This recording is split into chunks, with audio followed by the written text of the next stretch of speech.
समाजाची निशाण साधना, दशाने समाजाची निशाण साधना, संधी मिळेल भवितव्य करण्या, संधी मिळेल भवितव्य करण्या, दशाने समाजाची निशाण साधना, दशाने समाजाची निशाण साधना.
नमस्कार, मी सजेली मितेश बुटाला खेडमधून डायमंड बिहाइंड कर्टन या कार्यक्रमात आपल्या सगळ्यांचं स्वागत करते. या कार्यक्रमाचा उद्देशाच्या प्रमाणे समाजातील भावी पिढीला करिअर मार्गदर्शन मिळण्याकरिता आपल्यातीलच एक डायमंड श्री संजीवभाई वसंत मेहता यांच्या मुलाखतीचे आयोजन आज केले आहे. श्री संजीवभाई आपल्याला opportunities in pharmaceuticals, API, generic business and global supply chain ह्याविषयी मार्गदर्शन करणार आहेत. ह्या निमित्ताने मी संधी घेते आणि श्री संजीवभाई यांचे आपणास परिचय करून देते.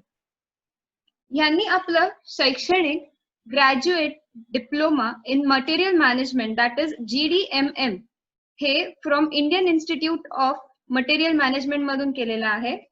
त्याच्यानंतर त्यांनी आपलं MBA स्पेशलायझेशन इन मार्केटिंग ते Chetna's Ramprasad Khandelwal institute of management and research Bandra east मधून केलेलं आहे. त्यानंतर त्यांनी आपलं LLB आणि BCom सुद्धा कम्प्लीट केलेलं आहे. ते बऱ्याच साऱ्या पुरस्कारांनी नामावित झालेले आहेत. सगळ्यात विशेष पुरस्कार म्हणजे त्यांचा FIEO Niryat Shri award from honourable president of India Shri Pranab Mukherjee. त्याच्यानंतर त्यांना excellence in supply chain award from honourable minister of heavy industries Shri Anand Geete यांच्याकडूनही मिळालेला आहे. विशेष म्हणजे त्यांना outstanding leadership award from respected chairman of Wockhardt limited यांना सलग 2 वर्ष त्या करिअर मध्ये मिळालेलं आहे.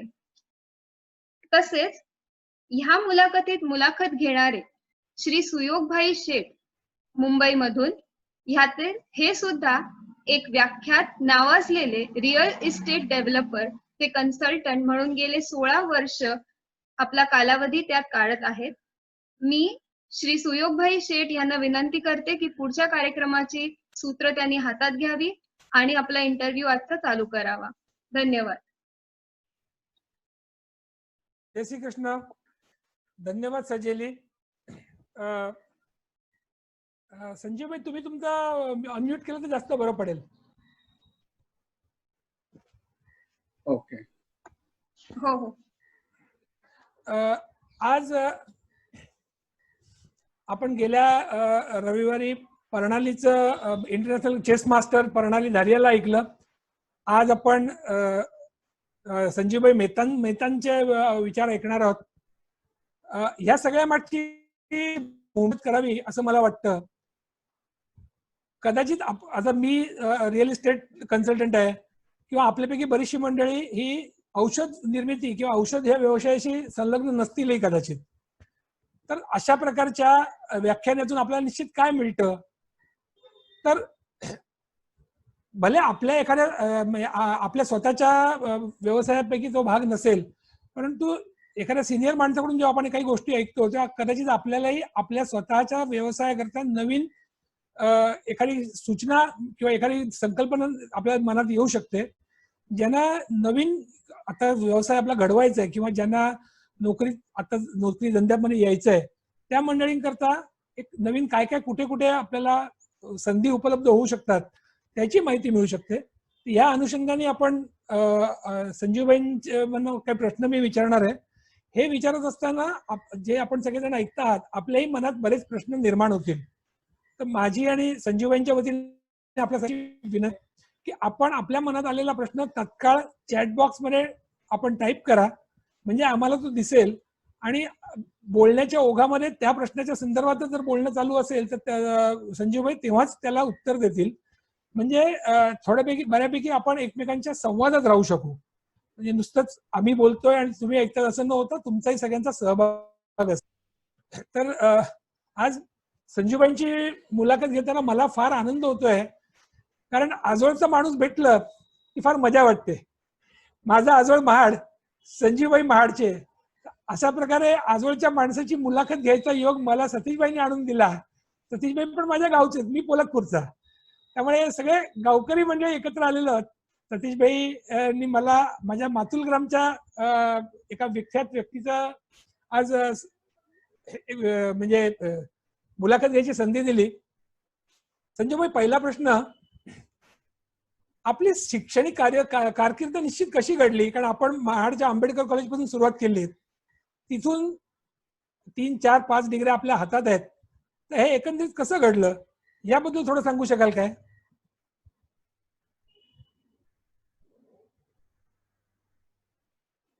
Hello, can you get me now? या शुअर. तुम्हाला महाडचं मेधा कुटुंबी माहित असेल. थोडस फॅमिली बॅकग्राऊंड देतो मी, की आमचे आजोबा आणि त्यांचे बंधू, सगळे 4 बंधू, या लोकांनी 1950च्या आसपास काही व्यवसाय चालू केले. त्यामध्ये थिएटर असेल, राईस मिल असेल किंवा कॉटन टेक्सटाईल बिझनेस असेल. तर आणि आमचे आणखी एक काका, त्यांनी तर त्यावेळी रस्ते नसून सुद्धा एक ट्रक वगैरे महाडला आणला होता पहिल्यांदा. एक थोडस फॉरवर्ड लुकिंग आउटलुक होता, विजन होती. ते बाळकडून मला पहिल्यापासूनच मिळालं होतं. आणि ह्या आमच्या सगळ्या आजोबा मंडळींनी आमच्या वडिलांना महाडचं थिएटर चालवायची संधी दिली. आणि ती संधी असताना थिएटर तुम्हाला माहिती आहे की पावसामध्ये वगैरे 4 महिने बंद असतं, खूप कॅपिटल इन्व्हेस्टमेंट झालेली असते तेव्हा. आणि त्यानंतर माझ्या वडिलांनी अतिशय परिश्रम करून ते थिएटर प्रॉफिटमध्ये आणलं.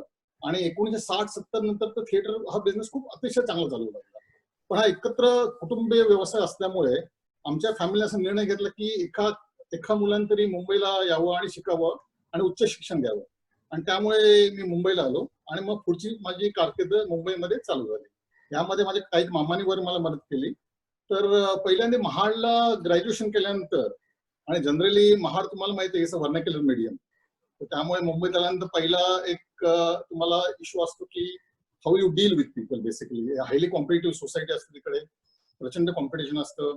तर पहिल्यांदा मॅनेजमेंट करताना एक पहिला इश्यू असा आला की राहायची सोय. तर माझे काही मित्र कॉलेजचे वगैरे म्हटलं तर राहायची सोय नाहीये ना, मग आपण असं करूया की why don't you do LLB. तर LLB करायची इच्छा नव्हतीच, ओके, पण राहायची सोय नाही म्हणून मी LLB केलं आणि रुपारेल हॉस्टेलमध्ये मला जागा मिळाली. आता रुपारेल हॉस्टेलमध्ये मला ऍडमिशन मिळाल्यानंतर माझे मित्र जे होते काही, ते खूपच चांगले मित्र होते. आणि त्या मित्रांच्या मार्गदर्शनाखाली किंवा त्यांना कॉपी करताना वगैरे मला असं जाणवलं की आपण नुसतं एखाद कोर्स करून मॅनेजमेंट करून काय फायदा नाहीये, त्याच्या अनुषंगाने आणखी पण काही शिकलं पाहिजे. तर त्यामुळे मी LLB तर केलंच. नंतर खंडेलवाल इन्स्टिट्यूट मधून मी सप्लाय मार्केटिंग मॅनेजमेंट केलं. आणि त्यानंतर मी सप्लाय चेन मॅनेजमेंट नंतर केलं, आधी केलं नाही. आणि त्यावेळेला मी मध्यंतरी कॉस्ट अकाउंटन्सी मध्ये करत होतो, पण इंटरमिडिएट झाल्यानंतर मी कॉस्ट अकाउंटन्सी सोडून दिलं, कारण I wanted to go for a job. Okay, तर मॅनेजमेंट झाल्यानंतर जनरली कॅम्पसमध्ये इंटरव्ह्यूज वगैरे होतात. तर मला पहिला ब्रेक तिकडे मिळाला. I join the chemical company. तर बेसिकली काही गोष्टी शिक्षण अशा झाल्या, करायचं होतं मॅनेजमेंट. ऍक्च्युली आमच्या फॅमिलीला I wanted to be a CA. Okay, पण तेव्हा एक असा किस्सा असा झाला की मला बीकॉम मध्ये 49.6% मार्क्स होते आणि CA ला एंट्रन्सला काही 50% मार्क्स लागतात. आणि त्यामुळे I could not gate qualified. त्यामुळे मी CA इन्स्टिट्यूट लेटर लिहिलं. त्याचा रिप्लाय मला एक 6 महिन्यानंतर आला की you can qualify for CA chartered accountancy exam. पण तोपर्यंत मी कॉस्ट अकाउंटन्सी करत होतो, मॅनेजमेंट करत होतो, LLB करत होतो, आणि त्यामुळे CA मला काही करता आलं नाही. पण basically I was inclined towards management, कारण management state to get in to corporate management आणि तुम्हाला कॉर्पोरेटमध्ये जॉब्स मिळतात. त्यामुळे I was definitely had inclination to do MBA. आपण पहिली कॅम्पस इंटरव्ह्यू मध्ये आपल्याला पहिली नोकरी जी मिळाली ती केमिकल कंपनीत मिळाली. हो, छोटेशा. तिथून आपण वोकार्ड मध्ये कसे आलात? असं झालं की I was working for, okay मराठीत बोलतो जरा, मी केमिकल कंपनीमध्ये काम करत होतो, सल्फ्युरिक ऍसिड मॅन्युफॅक्चरिंग कंपनीमध्ये. And sulphuric acid manufacturing was म्हणजे खूप कॉम्पिटेटिव्ह बिझनेस होता आणि त्यामध्ये खूप लॉसेस वगैरे होते. So ultimately they have to close on the plan in 1 year only. तर त्यामुळे असं झालं की I have to look for another option. मला जॉब दुसरा बघावा लागत होता त्यावेळेला. तर त्या केमिकल कंपनीमध्ये काम करत असताना माझे जे मॅनेजिंग डायरेक्टर होते, तर ते म्हटलं तुझ्याकडे मार्केटिंग पेक्षा सप्लाय चेन स्किल जास्त आहे. त्यावेळेला सप्लाय चेन म्हणजे काय होतं, फक्त पर्चेसिंग असायचं, बाकी काय. लोकांना सप्लाय चेन मध्ये पर्चेसिंग किंवा डिस्ट्रीब्युशन असायचं. तर ते म्हटले why don't you do supply chain, तू सप्लाय चेन मध्ये का काम करत नाहीस. So he gave me break in supply chain along with marketing. तर एकदा वोखार्ड मध्ये एक वेकन्सी होती आणि माझ्या एका मित्राने मला सांगितलं इकडे वेकन्सी आहे आणि एनिवे तुझी तारापूर कंपनी तर बंदच होणार आहे, कारण सल्फ्युरिक ऍसिड मध्ये प्रचंड लॉसेस आहेत, कारण Dharamsi chemical was very powerful company. तर माझा एक मित्र रेप्टोकस ब्रेक मध्ये कामाला होता, देव म्हणून. तो म्हटला तू वोखाड मध्ये अप्लाय का करत, तिकडे सप्लाय चेन मध्ये वेकन्सी आहे. तर मी म्हटलं मला फार्मास्युटिकल बद्दल काही माहिती नाहीये, तर मला तू गाईड करशील का थोडस. तर मी त्या माझ्या मित्र देवला भेटलो. तो रेप्टोकस ब्रेक मध्ये त्याला काही इंटरेस्ट नव्हता स्विच करण्यामध्ये, कारण वोखाड नवीन अपकमिंग कंपनी होती, म्हणजे जस्ट दे वर एंटरिंग इनटू फार्मास्युटिकल्स. आणि पण आमचे जे मॅनेजिंग डायरेक्टर होते तेव्हा, मॅनेजिंग डायरेक्टर तेव्हा mister Khorakiwala, he was from Harvard. तर त्यांची विजन फार वेगळीच होती. आणि I went for the interview. तर पहिल्यांदा एचआरचा इंटरव्ह्यू, तुम्हाला असं मोठ्या कंपनीमध्ये पहिले एचआरचा इंटरव्ह्यू असते, ती प्रोसेस पूर्ण होते. त्यानंतर तुमचा फंक्शनल हेड इंटरव्ह्यू होतो. My functional head was IIT-IIM. Interviewed me, I got cleared. Then co-owner mister Khorakiwala took my interview as executive director, got cleared. पण फायनल इंटरव्ह्यूच्या वेळेला there were 2 candidates in the fray. Okay. तर final इंटरव्ह्यूच्या डेटच्या आधी I met my colleague Dev again. म्हटलं you just guide me, Wockhardt बद्दल सांग मला, त्यांच्या प्रोफाईल बद्दल सांग, त्यांच्या बिझनेस बद्दल सांग. And generally chairman is from Harvard, so what questions he'll ask me, ती मला जरा मला त्याची गाईड कर, की then I will go prepared for the interview. तर त्यांनी मला सांगितलं एक्झॅक्टली. मी जर इंटरव्ह्यू गेलो होतो, 1, 2, 3, 4 प्रश्न मला त्यांनी विचारले. And then I prepared. का त्यावेळेला गुगलवर असं काहीच नव्हतं. You have to word of mouth मध्ये इन्फॉर्मेशन तुम्हाला घ्यावी लागत होती. तर मी काही मित्रांना फोन करून फार्माबद्दल इन्फॉर्मेशन घेतली, वोखाडबद्दल घेतली, आणि मिस्टर खोराकेबद्दल इन्फॉर्मेशन घेतली. आणि त्यांचे काही जे प्रश्न होते, तर त्या प्रश्नावर जसे स्ट्रेंथ्स आहेत, म्हणजे generally when you meet management graduate, they first ask you what your strengths, what are weaknesses, opportunities, threats वगैरे, आणि त्यांची नेक्स्ट इयर्स स्ट्रॅटेजिक प्लॅन वगैरे इन्फॉर्मेशन विचारतात. तर ते मी पूर्ण तयारी करून गेलो होतो. आणि it was like full toss to me, not a bouncer, पहिलाच प्रश्न मला माहिती काय आहे, दुसरा प्रश्न मला माहिती काय आहे. So I was well prepared for that and was so impress. And then I got a breakthrough in Wockhardt. Okay. पण त्यावेळेस थोडासा एक इश्यू असा झाला होता की my immediate boss and my co-owner wanted some other candidate. वोखाडमध्ये I join. Okay. तर वोखाडमध्ये जॉईन केल्यानंतर फर्स्ट 8-9 months तुमचं प्रोबेशन वर असतं. And a little bit issue over there because my seniors R not cooperating with me. तर अशी वोखाडची सुरुवात झाली. पण then I tell you next की पुढे कसं काय प्रगती करता आली मला वगैरे. बरोबर. आपण 33 वर्ष वोखाडमध्ये लागलात. हो. वोखाडमध्ये आपण मोठी कारकीर्द घडवलीत. म्हणजे आजकालच्या माझ्यापेक्षा पुढच्या पिढीकरता हे फार महत्वाची गोष्ट आहे. कारण माझ्या वडिलांच्या पिढीमध्ये अशी पद्धत होती की एका ठिकाणी चिकटला, म्हणजे ऍक्च्युली नोकरीला लागला असं म्हणायचे नाही, नोकरी करतो मी तिथे चिकटलो असं म्हणायचे. आणि जिथे चिकटवायचे तिथे अगदी तो फेविकॉलचा जोड असायचा, माणसं हलायचीच नाही. तसं तुमचा आणि वोखाडचा फेविकॉलचा जोड होता. 33 वर्ष जोड राहिला. आणि या 33 वर्षात आपण प्रचंड मोठी कामगिरी केली. म्हणजे you started as a management trainee आणि कंपनीचे प्रेसिडेंट झालात. आपण कंपनी करता बऱ्याच विविध प्रकारच्या जबाबदाऱ्या हाताळल्यात. सप्लाय चेन मॅनेजमेंट कंपनीची इस्टॅब्लिश करण्यापासून असो, ते मर्जर्स अँड ॲक्विजिशन्स आहेत. नंतर कंपनी करता आपण काही नवीन धंदे सुरू केलेत, जसं ऍक्टिव्ह फार्मास्युटिकल इन्ग्रेडियंट्सचा आहे किंवा जेनेरिक्समध्ये वोखाड आली त्याचं श्रेय आपल्याला दिलं जातं. तर हे सगळं करत असताना आपली वोखाडमध्ये 33 वर्ष कशी प्रगती होत गेली, म्हणजे एक मॅनेजमेंट ट्रेनी ते प्रेसिडेंट ऑफ द कंपनी, ही एवढे मोठा आलेख कसा राहिला, याबद्दल आम्हाला सगळ्यांना ऐकायला निश्चित आवडेल.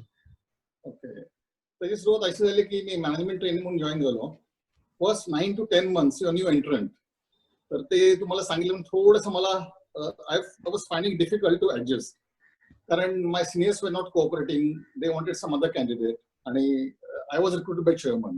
So I was labelled as a chairman's person suddenly when we entered, तर त्यानंतर काय झालं की पहिले 8-9 महिने थोडंसं कठीण गेलं. Then I talk to my boss. I said let me chat with him. So I talk to my boss and I told him की मला अनकम्फर्टेबल फिलिंग आहे, तर काही तुम्हाला काही इश्यूज आहेत का. नाही म्हटलं, इज ऍब्सोल्युटली नो इश्यू, की यू कॅरी ऑन. तर त्यावेळेला काय झालं की माझा एक इमिडिएट बॉस होता. He had to go for some medical leave for 3 months. आणि मी जेव्हा ट्रेनिंग असताना जे काही शिकलो, त्यानंतर suddenly I was told by my boss की तुम्ही पूर्ण डिपार्टमेंट हँडल करा. आता औषधामध्ये तुम्हाला माहिती आहे की एखादं औषध बनवायचं म्हणजे कमीत कमी 10 रॉ मटेरियल, 10 पॅकेजिंग म्हटलं असतं. म्हणजे तुम्ही त्यावेळेला आमची ओखाडी कंपनी फक्त 60 crore होती. म्हणजे 800-900 आयटम्स वर मला हँडल करावं लागत होते. तर मी म्हटलं ठीक आहे, मी हँडल करतो, काय हरकत नाही. आणि ही संधी सोडणार कोण अशी आयुष्यात एकदाच संधी मिळते मला. तर मी पहिलं त्यांचं प्रोफाईल बघितलं की कसे काय पर्चेसिंग करतात, कुठं करतात वगैरे. आणि बघितलं की मोस्ट ऑफ द बाईंग ते जे करत होते माझे सिनियर्स, ते ट्रेडर्स कडनं बाय करत होते प्रिन्सेस स्ट्रीटवरनं. ओके. आणि generally when you buy from Princess Street तुमचं 10% वर कमिशन त्यामध्ये असतं, ब्रोकरेजवर घेतात ते. तर मी म्हटलं की हे असं चालणार नाही, आपण डायरेक्ट मॅन्युफॅक्चरकडे गेलं पाहिजे गुड्स. तर ह्या 3 महिन्यामध्ये मी सगळे वेंडर चेंज केले. I travelled lot, Hyderabad, Bangalore वगैरे. आणि हे सगळं सोर्सिंग मी डायरेक्ट मॅन्युफॅक्चरिंगकडनं केलं. आणि त्याच्यामुळे एवढं प्रचंड सेव्हिंग त्या 3 महिन्यामध्ये मिळालं. My chairman was very happy. Obviously credit माझ्या बॉसलाच गेलं, त्यामुळे he immediately promoted me. And then I was made in charge of sourcing. Okay. पण हे करताना काय झालं की Wockhardt was a very dynamic company. वोकहार्डची ग्रोथ म्हणजे every year there's a new management plan. Okay. आणि 2000 साधारण 84 जॉईन केलं. ते 2012 पर्यंत आम्ही 12 ग्लोबल ऍक्विजिशन्स केली होती. ओके. तर हे करताना काय झालं बेसिकली ऍक्विजिशनच्या वेळेला की एकदा असा एक प्रसंग झाला की माय चेअरमन वॉज हार्वर्ड ॲल्युमिनाय. तर ते म्हटले आपल्याला सप्लाय चेन क्रिएट करावं लागेल. ओके. तर तू करू शकशील का? सप्लाय चेन हा 1985 किंवा 90 मध्ये नवीन वर्ड होता, कोणाला माहिती नव्हता. तर मी म्हटलं करेन, काय हरकत नाही. तर त्यानंतर I got a opportunity grow along with organisation. Okay. म्हणजे पूर्ण सप्लाय चेन वोकहार्डमध्ये क्रिएट केली. ओके. सप्लाय चेन मध्ये काय पुढे मी सांगेनच तुम्हाला. ओके. पण supply chain is a very complex department today. Okay. कारण नुसती प्रोडक्ट अवेलेबिलिटी नाहीये, तर प्रोडक्ट त्याचं raw material sourcing, packaging sourcing, manufacturing. Okay. नंतर त्याचं planning, global planning, allocation, distribution. ते प्रॉडक्ट जोपर्यंत तुमच्या कस्टमरकडे पोहोचत नाही तोपर्यंत हे सगळी फंक्शन जी असतात सप्लाय चेनची ती तुमच्या अंडर असतात. ओके. आणि supply chain spend 65% of companies money. त्यामुळे ते रिसोर्सेस तुम्हाला अलोकेट केलेले असतात ते व्यवस्थित तुम्हाला युज करावे लागतात. तर हे करताना प्रत्येक गोष्टी नवीन जबाबदारी घेतली. आणि त्यामुळे chairman very happy, management very happy, performance चांगलाच होता. आणि मी सप्लाय चांगली टीम क्रिएट केली बेसिकली. आणि त्यामुळे ग्रोथ वॉज इमिनंट. म्हणजे जनरली तुम्हाला माहिती आहे की प्रोफेशनल कंपनीमध्ये they don't wait to promote. Okay. तुमचा जर परफॉर्मन्स चांगला असेल तर यू गेट इन्स्टंट प्रमोशन. म्हणजे they don't wait. Not even promotion की सॅलरीज किंवा तुमचे इन्क्रिमेंट्स किंवा बोनस किंवा EVA किंवा विवा. तर that is not issue in any private company, specially in pharmaceuticals. Okay. तर they take care of you everything. आणि जेव्हा when they take care of you there was no reason to look back किंवा there was no reason to switch the job. त्यामुळे मी hop skip jump किंवा हल्ली आपण म्हणतात ना जॉब चेंज केल्याशिवाय तुमची प्रगती होत नाही, तर मला तशी करायची गरजच काही नव्हती. ओके. कारण company was growing so fast. म्हणजे इंडियामध्ये तेव्हा असं होतं पेटंट लॉ वगैरे ऍप्लिकेबल झाला होता.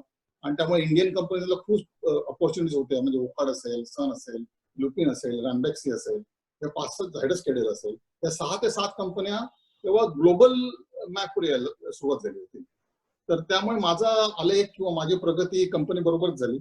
कंपनीने मला संधी दिली. आणि शेवटी महाडचं पाणी म्हणजे तुम्ही म्हटल्याप्रमाणे ते साहजिकच आपल्या रक्तामध्ये माझा बिझनेस होता. आणि ते मला करणं थोडंसं सोपं गेलं कारण माझी टीम पण खूप चांगली होती. कारण मी टीम खूप अतिशय चांगली क्रिएट केली होती आणि खूप डेव्हलप केली होती. माझ्याकडे तेव्हा 8-9 व्हाईस प्रेसिडेंट होते, 10-15 जनरल मॅनेजर्स होते. माझी टीम खूप चांगली होती आणि त्यामुळे टीममुळेच मला हे सगळं साध्य करता आलं. आपण जेव्हा सप्लाय चेन मॅनेजमेंट म्हणतो तेव्हा मला जेव्हा सांगण्यात आलं आपला इंटरव्ह्यू घ्यायचा आहे, नंतर मी लिंक्डइनवर आपलं प्रोफाईल बघितलं, मला कळलं आपण सप्लाय चेन मॅनेजमेंट मधले ज्याला आपण म्हणू शकतो ज्ञानकोश आहात. म्हटलं ज्ञानकोशाची आपल्याला मुलाखत घ्यायची आहे. म्हणजे फार्मास्युटिकल इंडस्ट्री, हे मी नाही म्हणत आहे, तो तुमचे एमडी म्हटले, वोकहार्डचे एमडी म्हणतात की हा महागुरु आहे सप्लाय चेन मॅनेजमेंट मधला, हा गृहस्थ महागुरु आहे. तर महागुरुशी बोलायचं म्हटलं माझ्यावर खरंच दडपण आलं. मी सप्लाय चेन मॅनेजमेंट थोडा अभ्यास करायला सुरुवात केली. मला जाणवलं सगळे आपले सगळेच जे भाई मंडळी जी छोट्या खेड्यापासून शहरापर्यंत जी आपल्यातली मंडळी दुकान चालवतात, किराणावालाच दुकान चालवतात, एक प्रकारे सप्लाय चेन मॅनेजमेंटच करतात. म्हणजे वरी आता या श्रावणाच्या महिन्यात वरी लागते म्हणून मग ते आधीच वरी शेतकऱ्याकडून घेऊन ठेवतात आणि मग त्या मार्जिन मध्ये विकतात. किंवा श्रावणाच्या महिन्यात पावसाळ्यात गावाकडे मीठ मिळत नाही म्हणून ते आधीच मीठ मागून ठेवतात आणि मग ते विकतात. म्हणजे हे सप्लाय चेन मॅनेजमेंट आणि ते सोर्स पर्यंत जातात कारण मार्जिन फार कमी असतात. आपल्या आणि जितकं आपण मार्जिन वाढवू तितकं प्रॉफिट वाढत असतं. हे त्या शेतकऱ्याकडून घेण्यापासून त्या फायनल माणसाला विकण्यापर्यंत, पुड्या बांधण्यापर्यंत सगळंच काम आपण करतो दुकानात. पण हे झालं छोट्या दुकानाच्या संदर्भात. जेव्हा वोकार्ड सारख्या किंवा अशा मोठ्या कंपन्या आपल्याला चालवायच्या असतात तेव्हा अक्षरशः 1760 गोष्टी विकत घ्यायच्या असतात आणि 1760 गोष्टी विकायच्या असतात. ते विकत घेणं ते विकणं ह्या सगळ्याच्या मधला जो काही मोठा टप्पा आहे तो सप्लाय चेन. हे फार्मास्युटिकल इंडस्ट्रीमध्ये निश्चित कसं काय घडतं? आता पहिले सप्लाय चेन म्हणजे काय बेसिकली. ओके, नुसतं प्रोडक्ट अवेलेबल कस्टमर कडनं म्हणजे सप्लाय चेन नाही. ओके, फार्मास्युटिकल सप्लाय चेन मध्ये मेनली 4 ते 5 फंक्शन्स असतात. एक तुमचं ग्लोबल सोर्सिंग. तर तुम्हाला मगाशी सांगितल्याप्रमाणे आता आम्ही सध्या जवळजवळ 1000 ते 1500 प्रोडक्ट प्रोड्यूस करतो.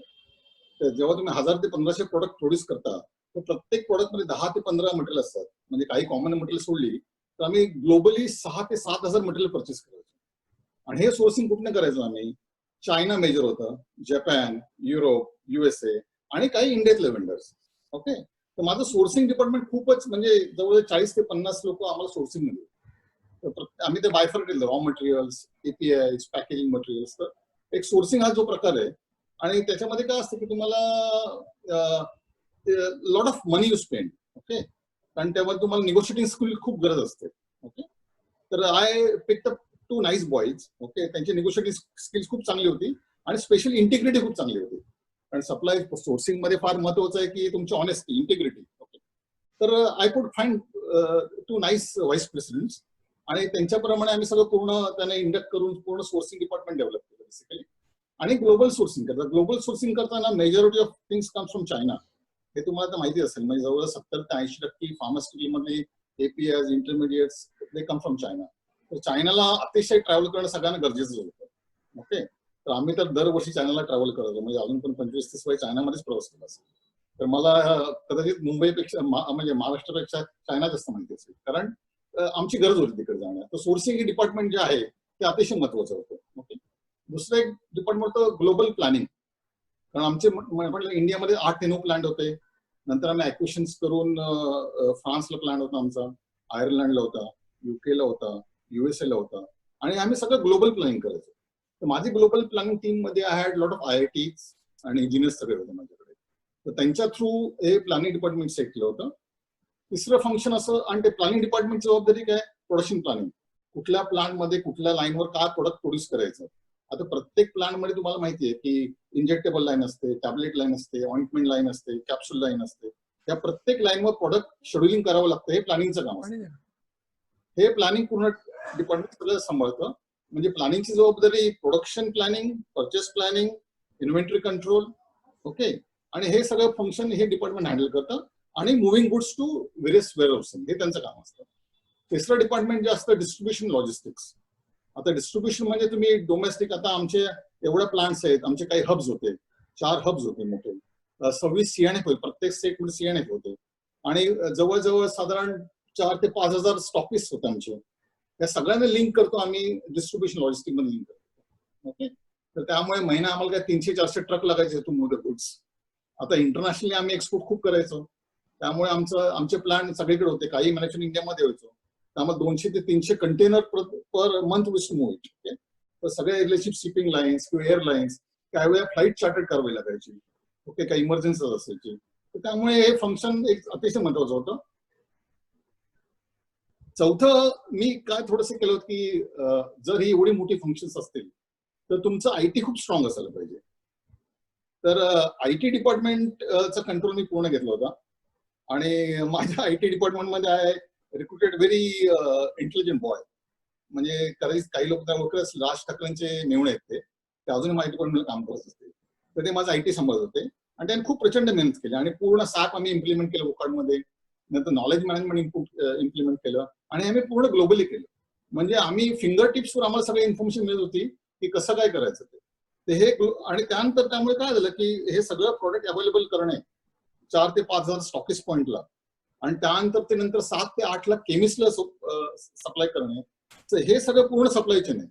म्हणजे right from raising a purchase order, simple terms मी सांगायचं म्हटल्याप्रमाणे वेंडरवर तुम्ही परचेस ऑर्डर रेज करण्यापासून कस्टमरवर तुम्ही इनवॉइस रेज करेपर्यंत ही जेवढी सगळी फंक्शन्स आहेत ही सगळे सप्लाय चेन मध्ये येतात.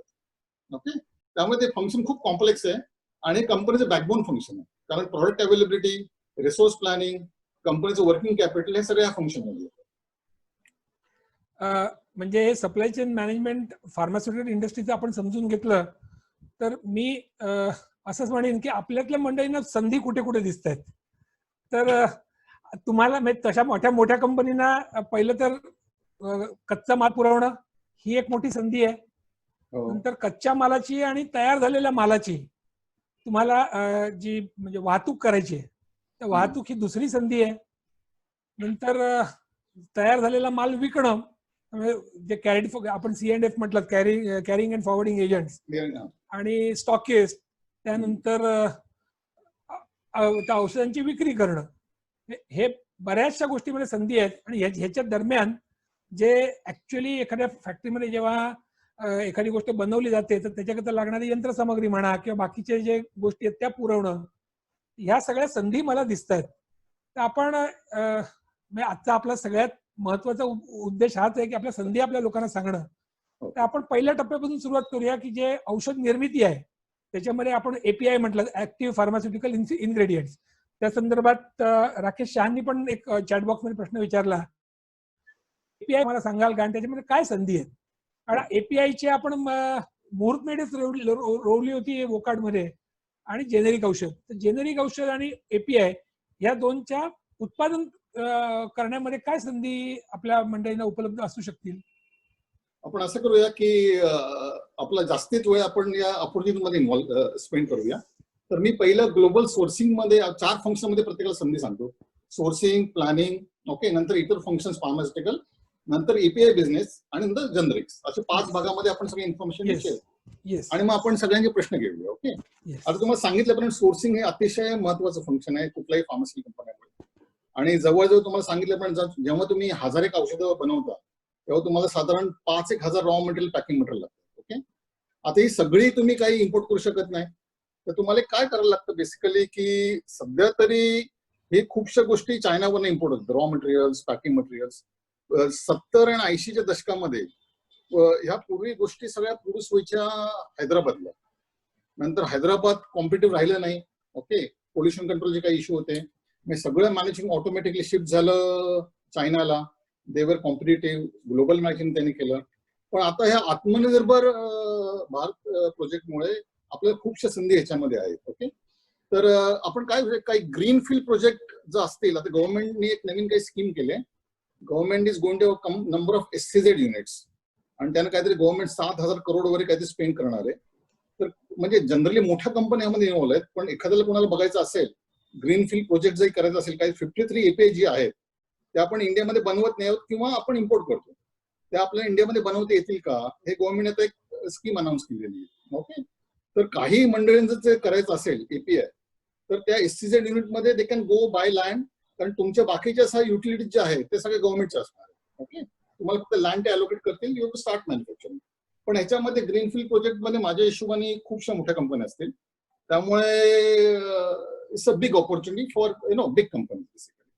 कारण ते तुमचं अमॉक्सिल बनवायचं असेल किंवा सिफालेक्सिन असेल किंवा क्लॅव्हलिनिक ऍसिड असेल किंवा 6 API असेल, तर त्या प्लांटची प्रत्येक किंमत जवळ 800,000 करोडची इन्व्हेस्टमेंट त्यामध्ये असणार. ओके, तर आपण तिकडे कोणाला इंटरेस्ट असेल तर त्याबद्दल आपण नंतर बोलूच. ओके, पण बेसिकली कुठलंही API बनवताना, ओके, जेव्हा एक ऍक्टिव्ह फार्मास्युटिकल इन्ग्रेडियंट तुम्ही बनवता तेव्हा तुम्हाला एक 10 ते 15 इंटरमिडिएट्स, साईड चेन्स, केमिकल्स ह्याची गरज असते. ओके, तर केमिकल्ससाठी सुद्धा तुम्हाला फीड स्टॉक मोठ्या इंडस्ट्रीज म्हणजे त्यांच्याकडे आपण बाय करतो. पण तुम्हाला स्कोप कुठे आहे? काही आपले समजा एमफार्म असतील, काही बीफार्म मुलं असतील, काही केमिकल इंजिनियर असतील. ओके, तर हे ते साईड चेन्स बनवू शकतात का? ओके, काही कंपाऊंड बनवू शकतात का? काही इंटरमिडिएट्स बनवू शकतात का? तर तुम्हाला हे सगळे API जे कंपनीज आहेत त्या कंपनीशी कॉन्टॅक्ट करावं लागेल. ओके, आता API तर प्रत्येक कंपनी म्हणते सध्या. ओके, देवीज लॅब असेल, लॉरीज लॅब असेल किंवा न्यूलँड लॅब असेल, वोखार्ड असेल, मग सगळ्याच कंपनी बनवतात API. प्रत्येक कंपनी काही 10, 15, 25 API तर बनवतात. तर ह्या कंपनीशी तुम्हाला कॉन्टॅक्ट करून त्यांचं जर तुम्हाला काही आउटसोर्स इंटरमिडिएट्स करता आली किंवा साईड चेन करता आली तर ती एक तुम्हाला संधी उपलब्ध आहे.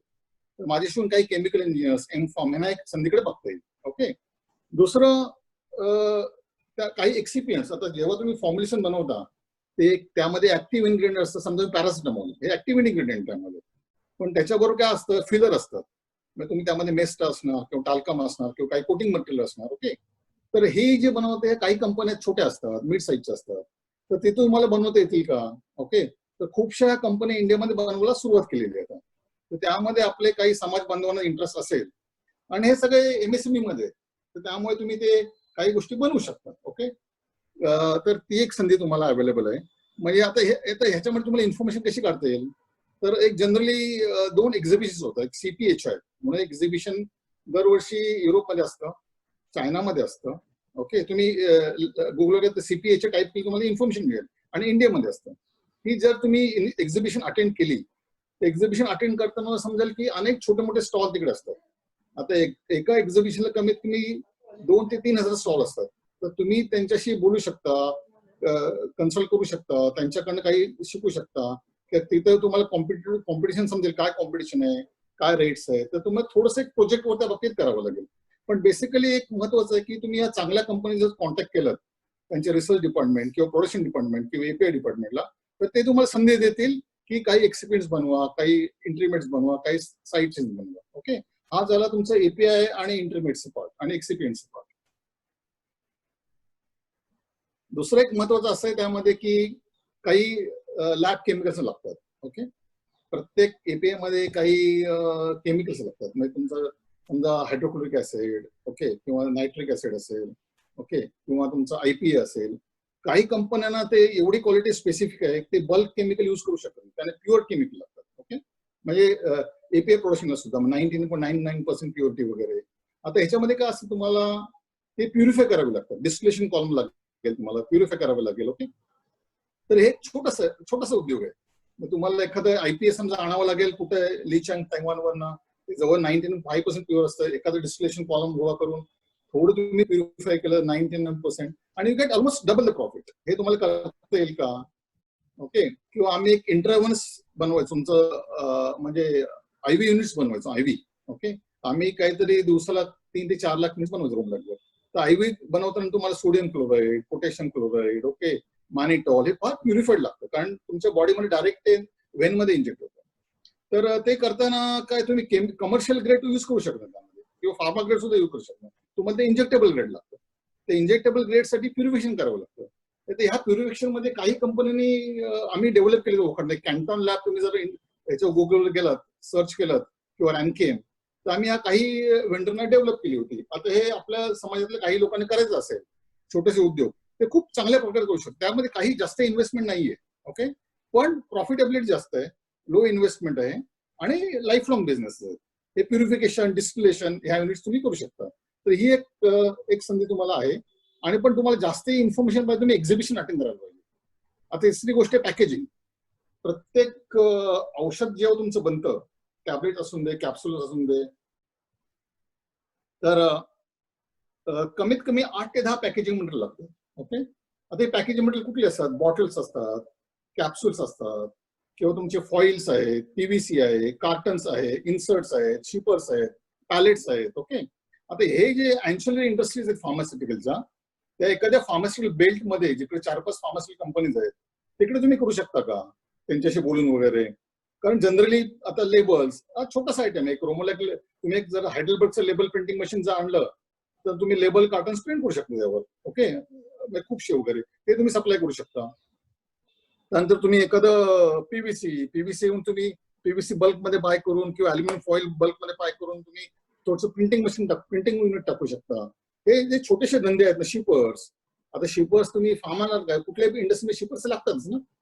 तर ह्या एरियामध्ये तुम्ही छोटीशी युनिट्स, स्मॉल स्केल म्हणा, मीडियम स्केल म्हणा, ओके, मायक्रो इंडस्ट्री म्हणा, ते तुम्ही डेव्हलप करून तुम्ही लोकली त्या सगळ्या सप्लाय करू शकता. आणि अशा सगळ्या कंपनी सगळे युनिट्स डेव्हलप केलेले आहेत. आता फार्मास्युटिकल इंडस्ट्री तुमच्या कुठे आहेत? जास्त हैदराबादला आहेत, अहमदाबादला आहेत, महाराष्ट्रामध्ये औरंगाबादला आहेत. ओके, तर ह्या अनुषंगाने नाशिकला काही आहे, तर तिकडे तुम्ही करू शकता का? तर एक प्रोजेक्ट रिपोर्ट बनवून वगैरे तुम्ही सप्लायची कॉन्टॅक्ट करा, तर ते तुम्हाला करता येईल बेसिकली. तर ह्या ज्या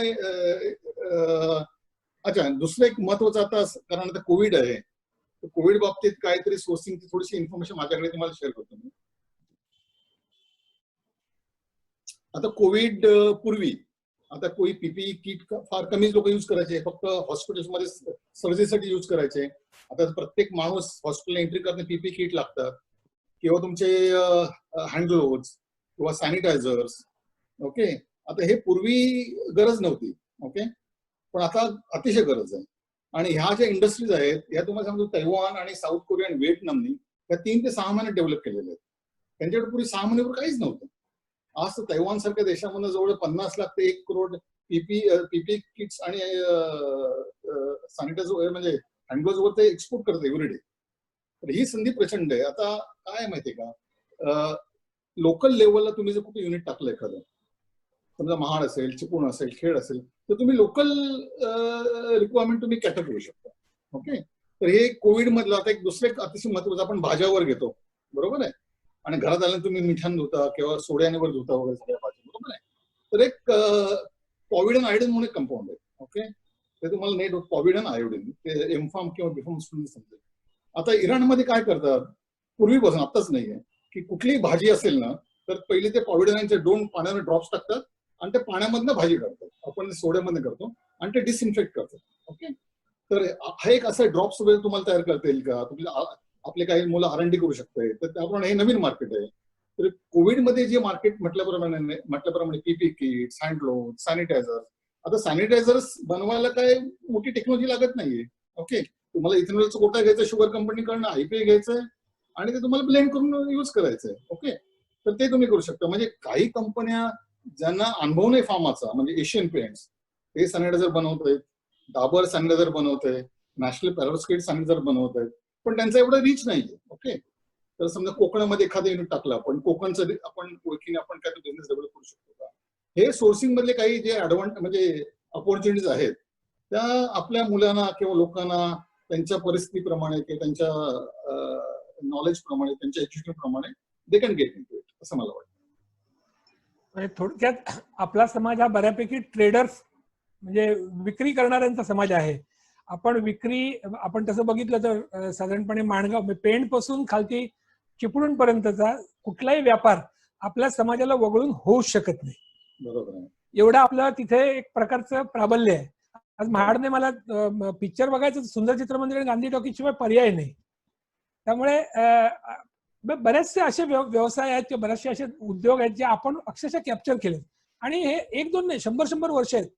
आता आपल्याला महाडमध्ये सिलेंडर घ्यायचा असेल, खेडमध्ये घ्यायचा असेल तर आपल्या समाजातल्या माणसाकडेच जायला लागतं. म्हणजे महाड ते इकडे माणगाव ते चिपळूण या टप्प्यामध्ये गॅसचा सिलेंडर आपल्या समाजाला वगळून जातच नाही.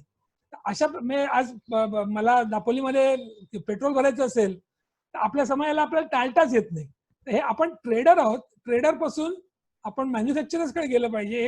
ही एक पुढची पायरी आहे. आपण काय विकतो, दुसऱ्या कोणीतरी तयार केलेली गोष्ट विकतो आणि त्यामध्ये प्रॉफिट मार्जिन कमवतो. जर आपण ते स्वतः बनवायला लागलो तर एक वरच्या पायरीवर आपण जाऊ. महाडला मोठी MIDC आली, चिपळूणला आली. आता जसं तुम्ही मला मगाशी सांगितलं की अख्खं जग हे अंगणसारखं तुम्ही फिरलात, म्हणजे तुमच्या कंपनीचे जगभर प्लांट्स होते, जगभरातून तुम्ही गोष्टी विकत घेत होतात. परंतु आपल्या घराच्या जवळ मोठमोठ्या ह्या सगळ्या इंडस्ट्रियल इस्टेट्स आल्या आणि गंगा दाराशी येऊन चला आपण राहिलो कोरडेच. तर तुमचा आता जे काही तुम्ही सांगितलं त्यावरून आपण आपल्यातल्या काही मंडळींनी जरी स्फूर्ती घेऊन काही व्यवसाय सुरू करावेत तर आपल्या आजच्या कार्यक्रमाचं फलित आहे असं आपल्याला निश्चित म्हणता येईल. याच्या व्यतिरिक्त आपण जसं सांगितलं हे बऱ्यापैकी B.Pharm किंवा प्रिंटिंग टेक्नॉलॉजी मधली मंडळी आहेत किंवा केमिकल इंजिनियर्स आहेत अशा मंडळी करतायत. याच्या व्यतिरिक्त नुसतं पुरवठादार म्हणून आपण मागे एकदा जेव्हा मी तुमच्याशी ह्या चर्चा केली होती तर तुम्ही मला एक फार मजेशीर गोष्ट सांगितली होती की विशिष्ट तापमानाला कोल्ड चेन मॅनेजमेंट जे म्हणतो आपण, विशिष्ट तापमानाला एखाद्या गोष्ट पुरवणं, मग ती औषधं असोत, भाज्या असोत, सी फूड असो की पोल्ट्री असो किंवा मांस असो, या सगळ्या गोष्टी विशिष्ट तापमानाला पुरवाव्या लागतात. या दृष्टीने काय संधी आहेत? अच्छा, मी तुमचा पहिल्या प्रश्नाचा सोर्सिंग पार्ट मी पूर्ण केला होता. प्लॅनिंग पार्ट बाकी होता माझा. त्यानंतर मी डिस्ट्रीब्युशन येतो तुमच्या प्रश्नावर. या तर ग्लोबल प्लॅनिंग जेव्हा तुम्ही करता सगळ्या कंपनीमध्ये फार क्रिटिकल डिपार्टमेंट आहे. तर आपल्या समाजातले काही इंजिनियर स्टुडंट असतील, म्हणजे मेकॅनिकल इंजिनियर असतील किंवा सिव्हिल इंजिनियर असतील किंवा फार्मा ग्रॅज्युएट असेल, त्यांना ह्या इंडस्ट्रीमध्ये प्लॅनिंगमध्ये खूपच प्रचंड वाव आहे. तुमच्याकडे मॅथमॅटिकल स्किल असली पाहिजे, तुमच्याकडे आयटीचं नॉलेज असलं पाहिजे, आणि जेव्हा तुम्ही इंजिनिअरिंग करता त्याबरोबरच तुम्ही जर काही एखादा सॅपचा कोर्स केला किंवा ओरेकलचा कोर्स केला, ओके, म्हणजे तुम्हाला त्या प्लॅनिंग मध्ये एक इमिडिएट एंट्री मिळू शकते. आता एक तुम्हाला उदाहरण सांगतो. आपल्याच गावचा एक मुलगा होता, तर त्याचे वडील माझ्याकडे आले होते आणि पुण्याच मुलगा. तर ते म्हटलं माझ्या मुलाला प्लॅनिंग मध्ये इंटरेस्ट आहे, तुम्हाला काय करता येईल. तर मी सीव्ही बघितला आणि इट वॉज गुड सीव्ही. तर मग त्याला म्हटलं थोडंसं आयटी सॅप वर बघ, 6 महिन्याचा क्रॅश कोर्स केला अँड देन वी कुड ऍब्झॉर्व इमिडिएटली उखाड. ओके, आजही मुलगा उखाडमध्ये काम करतोय प्लॅनिंग डिपार्टमेंटला. ओके, पण तुमच्याकडे बेसिकली नुसतं इंजिनिअरिंग डिग्री असून चालत नाही. जेव्हा तुम्ही फार्मामध्ये करता तर इंजिनिअरिंग डिग्रीवर तुमचं थोडंसं आयटी नॉलेज किंवा सिस्टम नॉलेज हे फार महत्वाचं आहे. तर नुसतं इंजिनिअरिंग करून लगेच तुम्ही, पण हे जॉब आहेत ना व्हाईट कलर जॉब. ओके, ह्या जॉबमध्ये salary is very good, let me tell you, कारण स्किल जॉब आहे. ओके, तर एक प्लॅनिंग मध्ये ही एक महत्वाची, किंवा सीए सुद्धा करू शकतात, वर्किंग कॅपिटल वगैरे. ते प्लॅनिंग डिपार्टमेंट अतिशय महत्वाचं आहे. त्यामुळे आपले चार्टर्ड अकाउंटंट्स किंवा इंजिनियर्स त्यांना थोडंसं सॅप किंवा ओरेकल असं नॉलेज तुम्ही जर घेतलं, डेव्हलप केलं, तर you can enter in to planning. म्हणजे प्लॅनिंग मध्ये ते एक ऍडव्हान्टेजेस आहे. ओके, तर हा प्लॅनिंगचा पार्ट पूर्ण केला.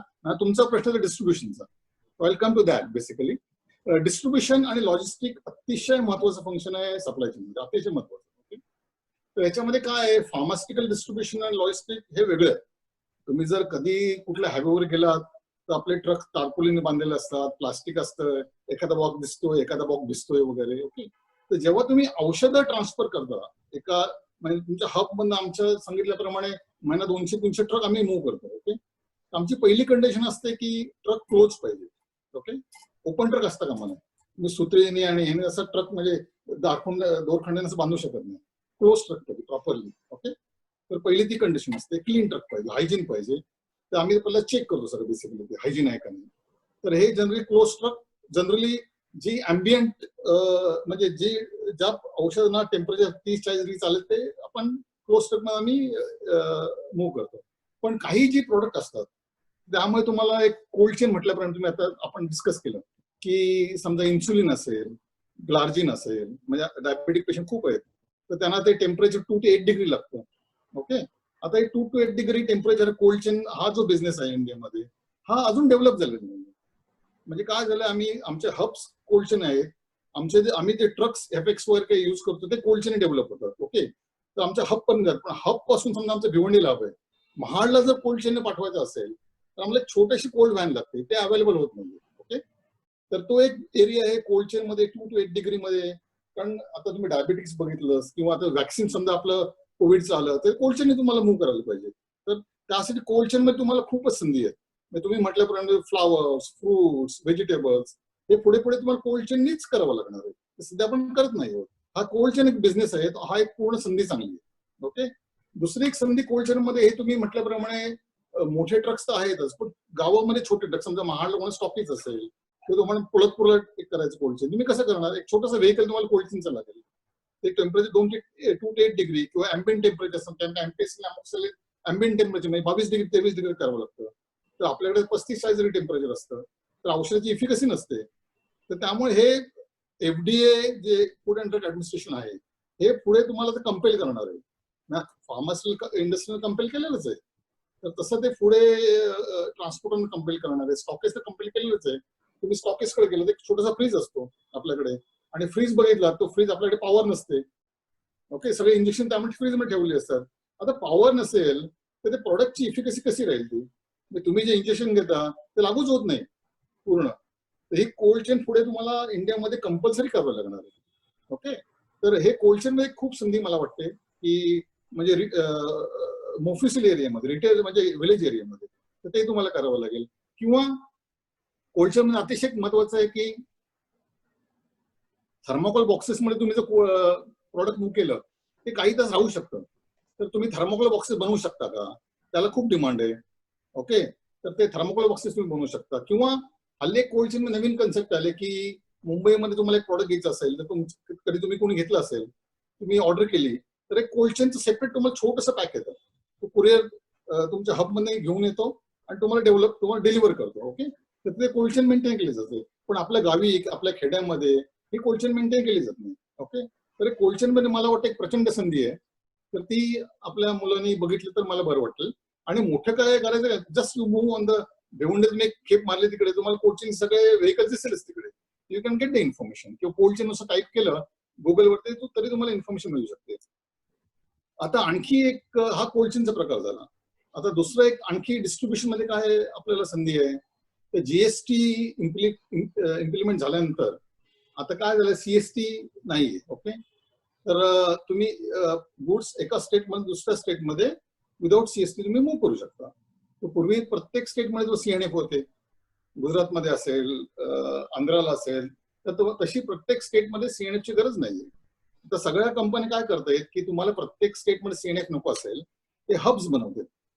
आता जनरली प्रत्येक pharma company going to hubs in 4 corners of the country. Okay, एक तामिळनाडूला असेल कुठेतरी, एक कलकत्ता भागात असेल, एक दिल्ली भागात असेल, एक मुंबई भागात असेल आणि नागपूर भागामध्ये असेल. तर तुम्ही म्हटल्याप्रमाणे Hiranandani the getting to this area. Okay, तर हब अँड स्पोक मॉडेल जे आहे ते आता खूप सप्लाय चेन मध्ये खूप महत्वाचं झालंय. ते प्रत्येक सीएनएफ तुम्हाला ठेवायची गरजच नाहीये, कारण आता गव्हर्नमेंट हायवेज बनवतंय. तर तुम्ही एका स्टेटमध्ये दुसऱ्या स्टेटमध्ये in 8 to 10 hours going to travel. तर तुम्हाला प्रत्येक स्टेटमध्ये हबची गरज नाहीये. ओके, सीएनएफची गरज नाहीये. तर हब बिझनेसमध्ये काही जे लोक रिअल एस्टेटमध्ये असतील, त्यांच्या काही प्रॉपर्टीज असतील, तर हब बिझनेसमध्ये तुम्ही एंटर करू शकता. ओके, त्यानंतर अतिशय दुसरं एक महत्व कस्टम. ओके, आता इम्पोर्ट्स आणि एक्सपोर्ट्स फार्मामध्ये खूप महत्वाचं असतं, कारण 60% रॉ मटेरियल्स तुम्ही इम्पोर्ट करता. India is basically exporter of pharmaceuticals. तर त्यामुळे कस्टम क्लिअरन्सेस अतिशय महत्वाचा बिझनेस आहे. जर काही लोकांना सीएची एक्झाम पास करून लायसन्स घेऊन जर सीएचे एजंट बनता आलं तर तिकडे तुम्हाला संधी चांगली आहे. त्यानंतर अतिशय दुसरं महत्वाचं म्हणजे हल्ली सगळ्या कंपन्या हे सीएचे वेअरहाऊसेस असतात. कस्टमने सीएचे वेअरहाऊस अप्रूव्ह केलेले आहेत. जर तुमची लँड असेल कुठे पनवेलला वगैरे, उदाहरणार्थ तुम्ही पनवेल महाड हायवेवर, महाड पनवेल हायवेवर गेलात तर खूपशे सीएचे वेअरहाऊसेस तुम्हाला दिसतील. हे काय म्हणजे कस्टम बॉन्डेड वेअरहाऊसेस. ओके, तर तुम्ही तिकडे गुड्स ठेवा, ड्युटी भरायची गरज नाही तुम्हाला. कस्टम बॉन्डेड वेअरहाऊस अप्रूव्ह असतात ते, म्हणजे तुम्हाला जेव्हा त्या कंपनी ड्युटी पे करते तेव्हा ती क्लिअर होऊ शकते. ओके, तो एक चांगला बिझनेस आहे. तर ह्या डिस्ट्रीब्युशन मध्ये या सगळ्या ऑपॉर्च्युनिटीज आहेत बेसिकली. म्हणजे मी म्हटल्याप्रमाणे जीएसटी मुळे हब्स किंवा कोल्ड चेन, छोटे कोल्ड चेन व्हेकल्स किंवा सीएच कस्टम बॉन्डेड वेअरहाऊसेस, या ऑपॉर्च्युनिटी आपण बघू शकतो. आता आपण म्हणजे ट्रान्सपोर्टेशन बघितल्यानंतर शेवटचा टप्पा जो आपण म्हटलात तो डिस्ट्रीब्युशनचा. तर डिस्ट्रीब्युशन मध्ये आपल्यातली बरीच मंडळी आहेत, आपल्यातल्या बऱ्याचशा मंडळींची पुण्यात आहेत किंवा कोकणात तर सगळीकडे औषधाची दुकानं आहेत. हा एक सगळ्यात शेवटचा टप्पा झाला. जे ग्राहक ज्याच्याकडून चिठ्ठी औषधाची प्रिस्क्रिप्शन दाखवून औषध विकत घेतो तो टप्पा, तिथून सुरुवात करून ते कंपनीच्या म्हणजे फॅक्टरीतून बाहेर पडलेला माल, ह्या दरम्यान जी सगळी अख्खी टोटल चेन आहे. तसा एखाद्या औषधाचा दुकानदार आहे, त्याला ह्या चेन मध्ये वर चढायचं तर काय करायला पाहिजे? नाही, औषधाचं दुकान म्हणजे स्टार्ट करण्यासाठी मेडिसिन, माझं औषधाचं दुकान आहे, एकाची 2 झाली, 2ची 4 झाली. आता मला ह्याच्यात वर जायचंय. ओके, चेन तर माझी इस्टॅब्लिश आहे, मला एक वरच्या टप्प्यावर जायचंय. नाही, इंटरेस्टिंग आहे, कारण न्यू ट्रेंड. तुम्ही म्हटल्याप्रमाणे हा जो केमिस्ट शॉपचा चेन आहे ना, नोबेल प्रत्येक ठिकाणी नोबेल दिसली. काय झालेलं की खूपशी औषधी दुकानं स्टँडर्ड रिक्वायरमेंट फॉलो करत नाही. ओके, तर तुम्ही कुठल्या चेनशी जर टायअप केलं तर तुम्हाला ते गिव्ह कॅपिटल, ते पूर्ण एसओपी एफडी गाईडलाईन्स प्रमाणे सेटअप करून देतात. ओके, तर you can be part of that chain, number 1. किंवा तुम्हाला जर चेन क्रिएट करायची असेल औषधाची, ओके, तर तुम्ही ते करू शकता. ओके, पण त्यासाठी तुम्हाला काय करावं लागेल, एकतर हे कन्सल्ट करताना तुम्हाला somebody you require B pharm कोणतरी एक लायसन्स लागेल तुम्हाला. ओके, आणि तुम्हाला मग प्रत्येक कंपनीची स्टॉकिशिप किंवा डिस्ट्रीब्युशन घ्यावी लागेल आणि मग तुम्हाला ती चेन क्रिएट करावी लागेल बेसिकली. ओके, पण काय झालं माहितीये का, या चेन मध्ये कॉम्पिटिशन खूप वाढलेली आहे. ओके, औषधाच्या चेन मध्ये. तर केमिस्ट पेक्षा मला एक, आता आपण जनरिक बिझनेस करूया, तर त्यामध्ये मला संधी दिसते. अच्छा, त्याच्यापूर्वी चल जनरिक बोलूया, मग बाकीच्या गोष्टी बोलूया. जनरिक आणि फार्मास्युटिकल्स याच्यामध्ये अंतर काय आहे? ओके, आता तसं बघितलं तर रिसर्च प्रोडक्ट जी आहेत ते प्रत्येक कंपनीला पेटंट गव्हर्नमेंट अलाउ करतं आणि त्यानंतर ते दुसरं ते प्रोडक्ट कोणी तुम्ही मॅन्युफॅक्चर करू शकत नाही. ऑफ पेटंट झालं तर तुम्ही मॅन्युफॅक्चर करू शकता, हा जनरल लॉ आहे. पण आपल्याकडे थोडंसं एक वेगळं आहे की पेटंटेड प्रोडक्ट आपण रिसर्च इंडियामध्ये जास्त होतच नाहीये. ओके, तर आपले जे प्रोडक्ट्स आहेत we call it branded products. आता ब्रँडेड प्रोडक्ट्स मध्ये काय असतं की आपण जी प्रोडक्ट जी आहे ती आपण डॉक्टरांना प्रिस्क्राईब करायला सांगतो. आपला जो रिप्रेझेंटेटिव्ह असतो फार्मास्युटिकल MR त्याला म्हणतात, तो डॉक्टरला सांगतो हे आमचं औषध आहे, या औषधाचे बेनिफिट्स आहेत, हे औषध यासाठी लागू, तुम्ही आमचा ब्रँड तुम्ही पेशंटला प्रिस्क्राईब करा. ओके, तर ते डॉक्टर लिहितात. तर फार्मस्युटिकल कंपनीचा कस्टमर कोण आहे? ऍक्च्युली पेशंट आहे, पण ते कस्टमर कोण होतो? डॉक्टर होतो. तर डॉक्टर जे प्रोडक्ट प्रिस्क्राईब करेल ते केमिस्ट तुम्हाला देत होते. ओके, आता ह्याच्यामध्ये या कंपनीमध्ये रिसर्चमध्ये स्पेंड केला असतो, मार्केटिंगमध्ये स्पेंड केला असतो, डॉक्टरच्या नॉलेजमध्ये त्यांना भर घालावी लागते. तर ही जी औषधं ब्रँडेड आहे ती खूप महाग होतं. ओके, कारण ती रिसर्च बेस्ड औषध तुमच्याकडे असते. ओके, आणि जर ती प्रोडक्ट जनरिक मध्ये आली, ओके, तर ती प्रोडक्ट तुम्हाला जवळजवळ 25% स्वस्त असते. आता ह्याच्यामध्ये तुम्हाला एक थोडंसं एक्सप्लेन करून सांगतो. 1998 मध्ये आम्ही एक कंपनी एक्वायर केली होती, टाटा फार्मा. तुम्हाला कोणाला माहिती असेल तर मुलुंडला कंपनी होती आणि ती टाटा ग्रुपची होती. तर त्यांनी थोडंसं जनरिक बिझनेस सुरुवात केली होती इंडियामध्ये. तर आम्ही म्हटलं हा एक्वायर केला तर बिझनेस वाढवूया, कारण आमचं काही हॉस्पिटल सप्लाय चालू होते, तर आम्ही दोन्ही कंबाईन केले आणि तो बिझनेस आम्ही चालू केला. तर त्या बिझनेसमध्ये आमचं असं लक्षात आलं की हा प्रचंड मोठा मार्केट आहे. ओके, कारण तुमचं जर 100 रुपयाचं ब्रँडचं प्रोडक्ट असेल ते गावातल्या लोकांना किंवा खेड्यातल्या लोकांना परवडणार नाही. ओके, तर आपणही जर स्वस्त प्रोडक्ट ब्रँडेड दिली, क्वालिटी सेम आहे, क्वालिटीमध्ये काहीच फरक नसतो. ओके, तर ते आपला बिझनेस वाढू शकतो. तर आम्ही हा जनरिक बिझनेस लॉन्च केला 98 मध्ये. तर ते लॉन्च केल्यानंतर काही कंपनी तो फॉलो केला आम्हाला, म्हणजे रॅनबॅक्स असेल, लुपिन असेल, सन असेल, सिप्ला असेल. तर ह्या कंपनी पण जनरिक प्रोडक्ट लॉन्च केली. तर जनरिक प्रोडक्ट मध्ये आज एवढी प्रचंड डिमांड आहे आणि लोक केमिस्ट शॉप मध्ये गेल्यानंतर जनरिक प्रोडक्ट पहिले विचारतात, डिस्काउंट मागतात, कारण ब्रँडेड प्रोडक्ट खूप महाग असतात. आणि गव्हर्नमेंटने सुद्धा सपोर्ट करण्यासाठी जनऔषधी क्रिएट केलेलं आहे. ओके, तर ह्याच्यामध्ये आपल्याला ऑपॉर्च्युनिटीज काय आहेत जनरिक बिझनेसमध्ये? ओके, आता या जनरिक बिझनेसमध्ये मुलं काय करू शकतात? ओके, एक तर तुम्ही जनऔषधी डिपार्टमेंट कुठे असेल तर त्यांच्याकडे तुम्ही बाय करू शकता, किंवा तुम्ही सिप्ला असेल, वोकाड असेल, सन आहे, ल्युपिन आहे, यांचे जे डिस्ट्रीब्युटर आहेत, जनरली भिवंडीला असतात, नागपूरला असतील, ओके, त्यांच्याकडे तुम्ही डायरेक्ट औषधं घेऊन, ओके, तुम्ही ती केमिस्टना सप्लाय करू शकता, डॉक्टर्सना सप्लाय करू शकता, नर्सिंग होमला सप्लाय करू शकता. ओके, तर हा आणि खेडेगावात सप्लाय करू शकता, तालुक्यामध्ये सप्लाय करू शकता. हे सप्लाय करताना तुम्हाला हे लागत नाही, तुम्हाला म्हणजे बीफार्मची डिग्री लागत नाही. फक्त तुम्हाला FDAचं एक थोडंसं सर्टिफिकेट हे लागेल, लायसन्स लागतं. तर तुम्ही एक छोटंसं सेटअप केलं असं महाडला किंवा बिरवडेला कुठे, तर तुम्ही जनरिक औषधं जर समजा ह्या कंपनीकडे डायरेक्ट परचेस केली, ओके, कारण काय होतं जनरली ब्रँडेड ह्याच्यामध्ये काय होतं, पहिलं असोसिएशनच्या रूल प्रमाणे ही औषधं तुम्हाला डिस्ट्रीब्युशन चेनल 30 ते 40% मार्जिन द्यावं लागतं. होलसेलचं मार्जिन असतं 20%, रिटेलचं मार्जिन असतं 10%. ओके, तर केमिस्टचं मार्जिन वेगळंच असतं, हे सगळं मार्जिन तुम्हाला द्यावं लागतं आणि त्यामुळे औषधं खूप महाग होतात.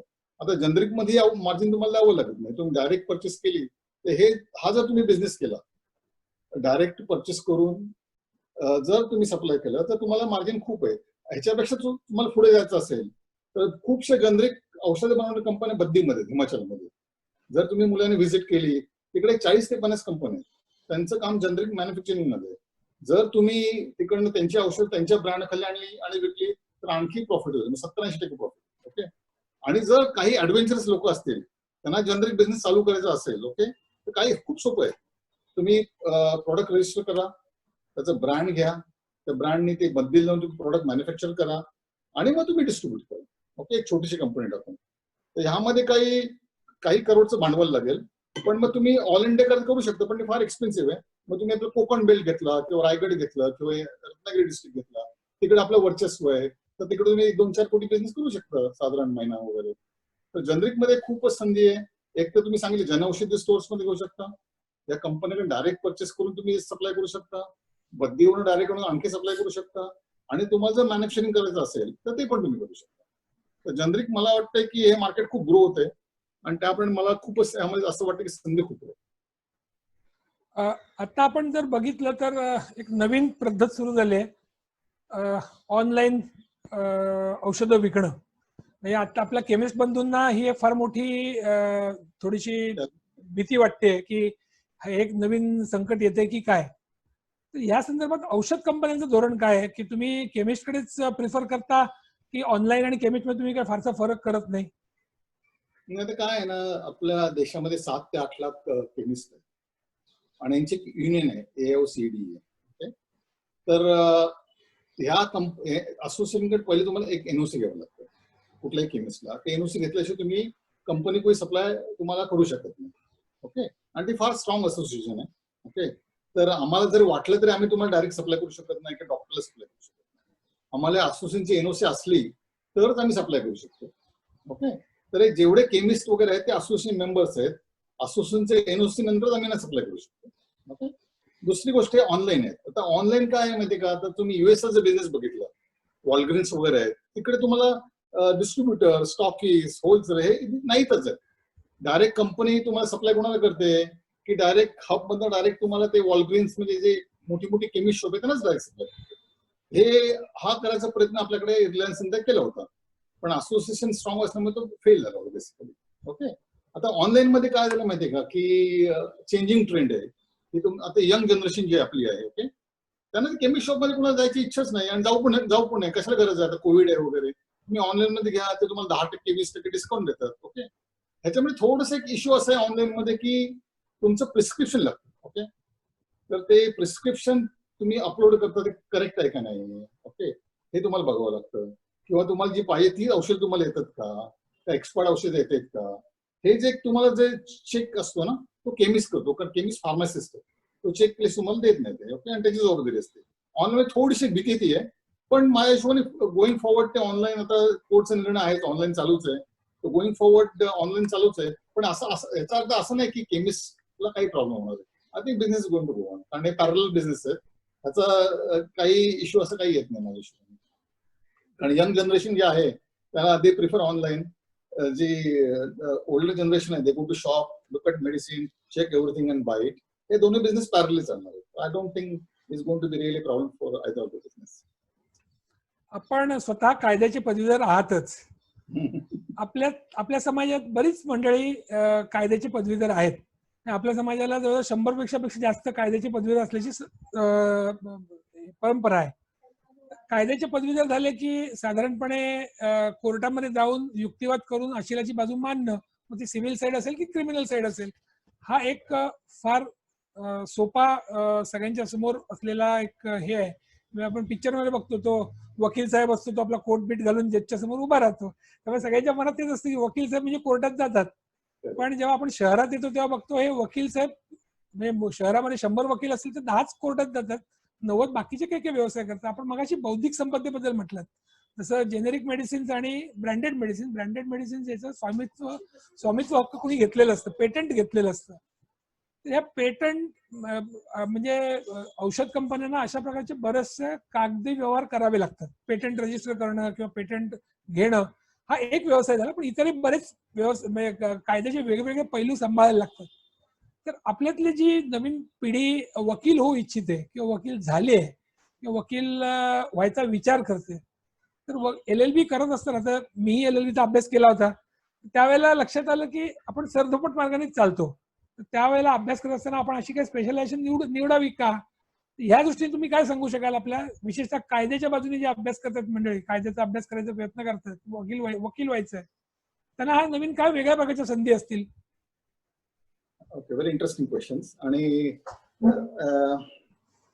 तुम्ही म्हटल्याप्रमाणे या फील्डमध्ये आता निश आहे, निश. ओके, तर पेटंट इंडियामध्ये अजूनपर्यंत कोणी फॉलो करत नाही. आता पेटंट लॉ सगळे ऍप्लिकेबल आहे. तर तुम्हाला मी थोडंसं US बद्दल सांगतो आणि युरोप बद्दल सांगतो. जेव्हा एखादं प्रोडक्ट पेटंट मध्ये असतं, ओके, तेव्हा तुम्ही ते असताना कुठलंही ते मॅन्युफॅक्चरिंग करू शकत नाही किंवा एक्सपोर्ट करू शकत नाही, बिकॉज इट्स नॉट अलाउड. जेव्हा ते प्रोडक्ट ऑफ पेटंट होतं US मध्ये, तर तेव्हा ते ऑफ पेटंट झाल्यानंतर तुम्हाला एक ऍप्लिकेशन करावं लागतं की आम्ही समजा रॅन्टिडिन एक्झाम्पल, समजा ग्लॅक्सोचं पेटंट आहे, ते ऑफ पेटंट झाल्यानंतर सगळ्या कंपन्यांनी अप्लाय केलं होतं. ओके, आता त्यामध्ये काय असतं, तुमची जी प्रोसेस असते ऑफ पेटंट प्रोडक्ट तुम्ही ऍप्लिकेशन करताना, ANDA म्हणतात त्याला, ओके, ॲब्रिव्हिएटेड न्यू ड्रग ऍप्लिकेशन. तर ते फाईल करताना त्यामध्ये असा एक इश्यू असतं की जी ग्लॅक्सोची प्रोसेस आहे ती तुमची प्रोसेस असतं का म्हणा, कारण यू इन्फ्रिंजिंग पेटंट. ओके, तुमचं जे ANDA जे असेल तर तुमचं नवीन प्रोसेसचं ते पेटंट फाईल करावं लागतं. ते जर तुम्ही पेटंट फाईल केलं तर तुम्ही पेटंट ऑफ झाल्यानंतर प्रोडक्ट US मध्ये तुम्हाला परमिशन मिळते, तुम्ही एक्सपोर्ट करू शकता. ओके, आता ह्याच्यामध्ये काय असतं, जर तुम्ही ते पेटंट इन्फ्रिंज केलं तर तुमच्यावर लिगल लायबिलिटी असते आणि it is very huge. Okay, $100 million, $200 million for the patent liability तुमच्याकडे येते. ओके, तर त्यामुळे प्रत्येक युरोपमध्ये सुद्धा हीच परिस्थिती आहे. त्यामुळे तुम्ही जेव्हा एखादं औषध ऑफ पेटंट US मध्ये किंवा युरोपमध्ये किंवा जपानमध्ये मार्केट करायचा प्रयत्न करता तर तुमच्याकडे पूर्ण बॅटरी ऑफ लॉयर्सची गरज आहे. ओके, तर आमच्याकडे जवळजवळ आमच्या ओखाडमध्ये 15-20 लॉयर असतील कमीत कमी. तर त्यांचं कामच ते आहे की फक्त पेटंट लॉ बघायचं, पेटंट इन्फ्रिंज होते का बघायचं. ओके, कारण कुठे लिगल केस होता कामा नये. ओके, आणि लिगल केस झाली समजा चुकून, then you have to go for out of court settlement पहिल्यांदा US मध्ये किंवा युरोपमध्ये. असे खूपसे सेटलमेंट स्वतःहून केलेली आहेत, कारण ते खूपच त्रासाचं आहे, कारण बिग स्टेक्स आहे इन्व्हॉल्ड. ओके, मग तुम्हाला सेटलमेंट करावं लागतं, डॅमेजेस द्यावे लागतात वगैरे. तर त्यामुळे ह्या सगळ्या ज्या कंपनी येतात, वोखार्ड, लुपिन, सन, सिप्ला, झायडस, ओके, ग्लेनमार्क, यांच्याकडे एक लिगल डिपार्टमेंट असतं. तर लिगल डिपार्टमेंट काय करतं, कुठलंही पेटंट फाईल करण्यापूर्वी ती प्रोसेस चेक करतात. त्यांचा आणखी एक अटर्नी US मध्ये असतो, ती प्रोसेस चेक करतात, त्यांचं NOC आल्यानंतरच मग तिथून फाईल करतात, मग ते ऍप्लिकेशन फाईल करतात. तो एक मोठा, आणि ह्या डिपार्टमेंटला प्रचंड चाललेलं आहे, कारण ते सोपं काम नाही येते. नंबर 1. नंबर 2, तुम्हाला सांगितलं की पेटंट इन्फ्रिंज काही सेटलमेंटचे इश्यू असतात. You have to go to develop market, talk to the lawyers and have settlement. Okay, आणि US, युरोप, जपान या सगळ्या लिगलाइज सोसायटी आहेत. त्यामुळे कुठलीही गोष्ट तुम्ही करताना लॉयरच्या मध्ये तुम्ही करूच शकत नाही कुठली गोष्ट. कुठली अग्रीमेंट जरी करायचं असेल, सप्लाय अग्रीमेंट असेल किंवा तुमचं दुसरं कुठलं आणखी अग्रीमेंट असेल, तर तुम्ही समजा मॅन्युफॅक्चरिंग अग्रीमेंट असेल, तर ते तुम्ही लिगल अटर्नी तुमच्यावर असल्याशिवाय तुम्ही करू शकता. तर प्रत्येक फार्मा कंपनीमध्ये याची गरज असते. आणि तुम्ही जर पेटंट लॉ केला तर तुम्हाला डेफिनेटली तिकडे वेगळी अपॉर्च्युनिटी आहे. म्हणजे नुसतं कोट घालून करण्यापेक्षा मला वाटतं अतिशय चांगली अपॉर्च्युनिटी आहे. त्याच्याबरोबरच एक थोडंसं सांगतो आणखी, हे झालं तुमच्या लिगल डिपार्टमेंट बद्दल. पण तुमचं एक रेग्युलेटरी डिपार्टमेंट असतं, म्हणजे रिसर्च डिपार्टमेंट जे बेसिक रिसर्च करतात, एखादं प्रोडक्ट डेव्हलप करतात, त्यांच्याकडे एक R&D डिपार्टमेंट असते. R&D डिपार्टमेंटमध्ये तुमच्याकडे एक रेग्युलेटरी डिपार्टमेंट असते. आता आपल्याकडे काही मुलं MSc आहेत, काही मुलं B.Pharm आहेत. ओके, तर तुम्ही त्या रेग्युलेटरी डिपार्टमेंटमध्ये थोडंसं रेग्युलेटरी नॉलेज घेतलं आणि जर तिकडे तुम्ही तिकडे जर वर्क केलं, तुम्हाला अतिशय चांगली संधी आहे, कारण you are involve in international business. Okay, तर नुसतं लॉ करून आणि मग ते कोर्ट बाहेर उभं राहण्यापेक्षा ह्या ज्या संधी इंटरनॅशनली आहेत, आणि गोईंग फॉरवर्ड आता आपण पेटंट लॉ साईन केल्यामुळे इंडियामध्ये हीच परिस्थिती आहे, तुम्ही कुठलंही प्रोडक्ट पेटंट व्हायलेट करूच शकत नाही. आता उदाहरणार्थ कोविडचं रेमडेसिवीर लॉन्च केलं सगळ्यांनी, तर कुठल्याही कंपनीने पेटंट अजून ते पेटंट खालीच आहे, पण गिलियाडची परमिशन घेतली आहे आणि मग सिप्ला वगैरे लॉन्च केलेलं आहे. तर तुम्हाला जे पेटंट होल्डर आहे त्यांची परमिशन घ्यावी लागते, आणि हे करताना तुम्हाला अतिशय लॉयरची गरज असते. दुसरं एक मर्जर अँड ॲक्विजिशन्स. तुम्ही कुठलीही कंपनी अक्वायर करता, आम्ही 8 ते 10 कंपनी अक्वायर केलेल्या आहेत. ओके, त्यामुळे US असेल, UK असेल, फ्रान्स असेल, जर्मनी असेल, तर हे करताना लॉयरच्या मध्ये तुम्ही काहीच करू शकत नाही. आणि तिकडचे लॉयर्स, आपले लॉयर हे अतिशय महत्वाचे असतात दॅन बिझनेस डील. लॉयरची सतत मिटिंग चालू असतात. ओके, तर तुम्ही लिगल जर लॉ केला असेल आणि फार्मासिटी मला, तर तुम्हाला प्रचंड संधी आहेत. त्यामध्ये पेटंट असेल, अग्रीमेंट्स असतील, डॅमेजेस केसेस असतील वगैरे. उदाहरणार्थ इंडियामध्ये FDA चे काही इश्यू असतात, तर you have to go and talk to FDA also. तुम्हाला अटर्नीची गरज असते. तर हे एक चांगलं डिपार्टमेंट आहे, म्हणजे आपली मुलं याच्यामध्ये काही करू शकतात असं मला वाटतं. मी संजू भाई तुमच्याशी अगदी सहमत होईन की आपण आपलं जे काही व्यवसाय किंवा जे काही शिक्षण आहे त्या सोबतीने कायद्याचं ज्ञान घेतल्यानंतर आपल्याला फार एक वेगळा आयाम मिळतो. म्हणजे आता एखादा आपल्यातले काही मंडळींनी बीफार्म केलं असेल, तर बीफार्म केल्यानंतर सुद्धा LLB केलं, हे जसं तुम्ही म्हटलात की सर रेग्युलेटरी डिपार्टमेंटमध्ये माणसं जाऊ शकतात. त्यामुळे नुसतं बीफार्म करून एमफार्म करणं हा एकच उपाय नाहीये. बऱ्याचशा मंडळींना बीफार्म झाल्यानंतर पुढे शिक्षणाची हौस असते, काय करावं माहित नसतं. तर B Pharm LLB can be a very good different totally different field for some people. Rakesh भाईंनी परत एक राकेश शहानी अजून एक प्रश्न विचारलाय की हे GDPR आणि PII डेटा याबद्दल आपण काही माहिती देऊ शकाल का? हे GDPR आणि PII काय मला माहित नाही, तुम्ही त्यातले तज्ञ आहेत त्यामुळे तुम्हाला माहिती असेल.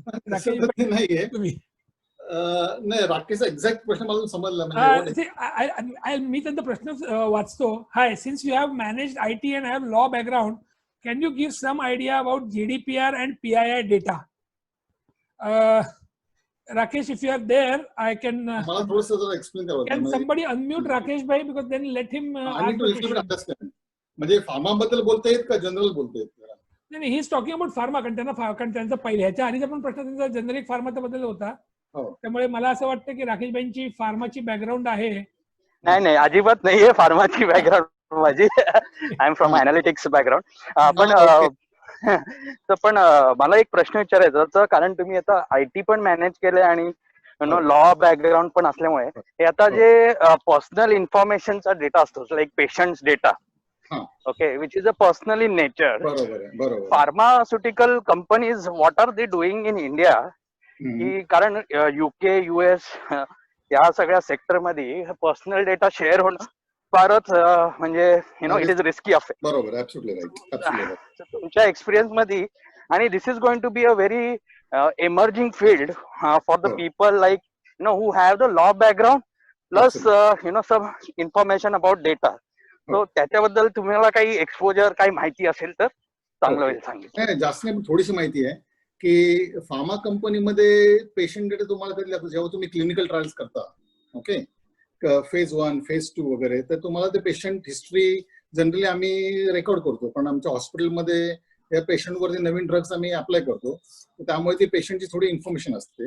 आता दुसरं एक, जनरली पेशंट तुमचे डायबेटिक पेशंट असतील किंवा तुमचे काही ब्लड प्रेशरचे पेशंट असतील, ही जनरली इन्फॉर्मेशन सगळी हॉस्पिटलमध्ये असते किंवा डॉक्टरांकडे असते. ओके, तर जनरली ही information you are not suppose to share with anybody.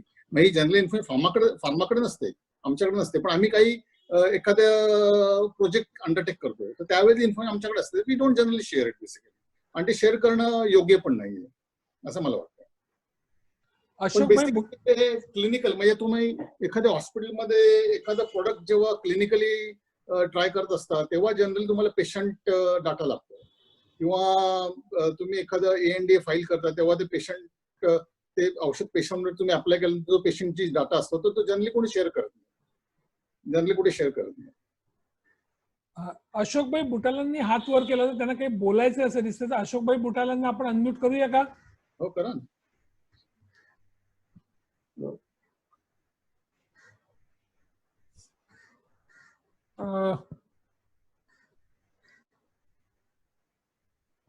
आपण अशोकभाई बुटालांना अनम्यूट करता येईल. One who is managing the show please. Mangeshbhai किंवा नितीनभाई किंवा मंगेशभाई, अशोकभाई बुटालांना आपण हे करा, अनम्यूट करा. अशोकभाई बुटालांनी हात वर केला होता, त्यांना कदाचित काही सांगायचं किंवा काही बोलायचं.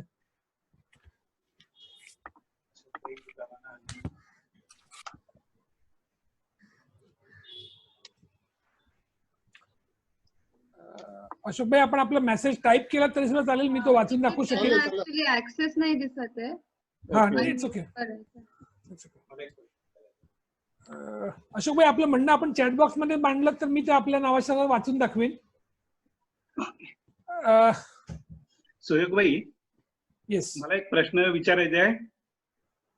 कोल्ड सप्लाय, हॅलो, हा बोला ना, आपलं म्हणणं ऐकायला येतं, बोला. कोल्ड सप्लाय चेन मध्ये कोल्ड स्टोरेजचा रोल कितपत योग्य आहे?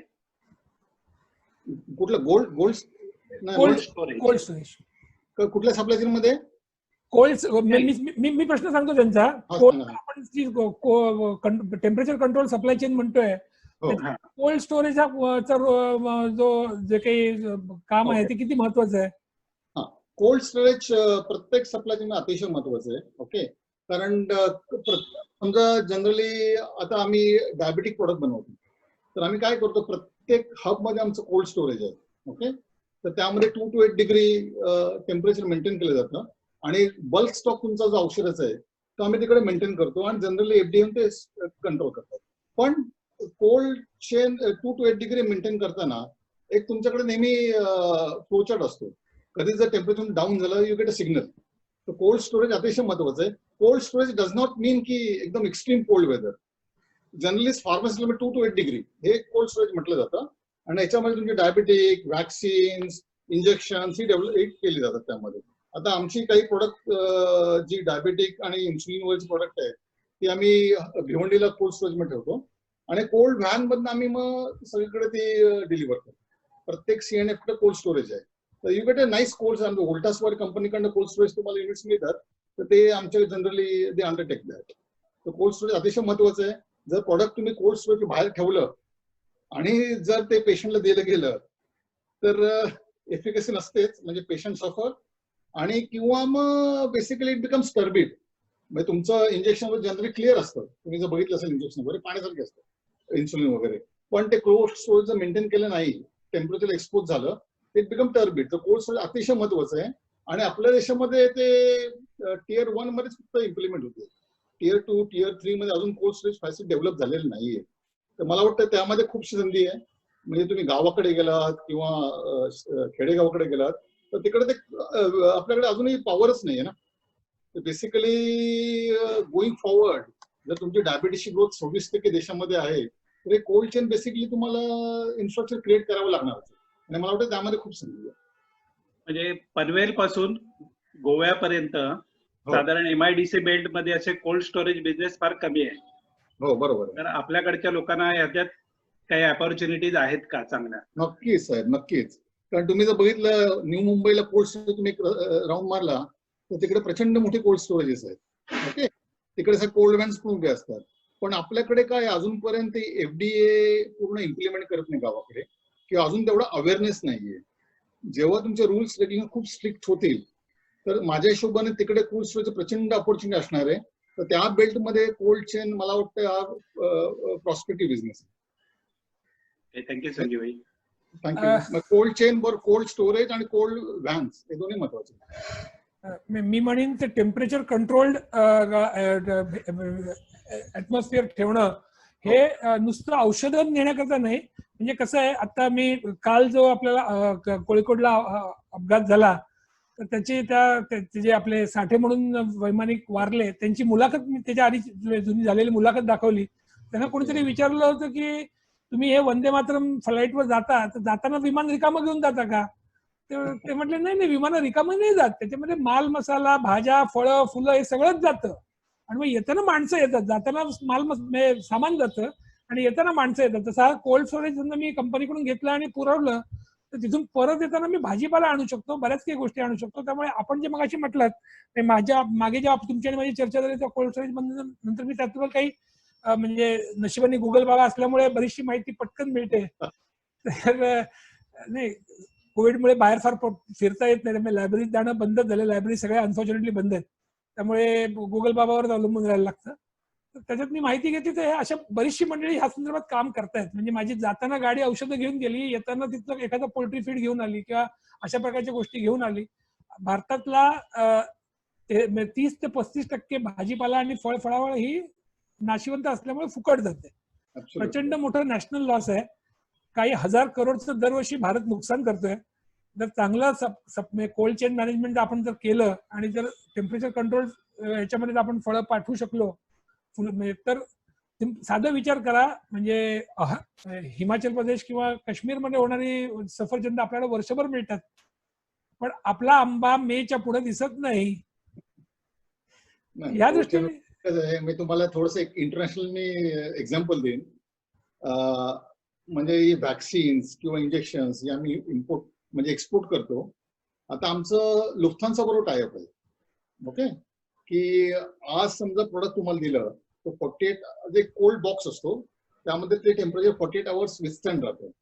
आम्हाला जर ब्राझीलला पुण्याला एक पेशंटला द्यायचं असेल तर लुफ्थान्सा आमच्या प्लॅनमध्ये पिकअप करतं आणि त्या पेशंटकडे डिलिव्हर करतं.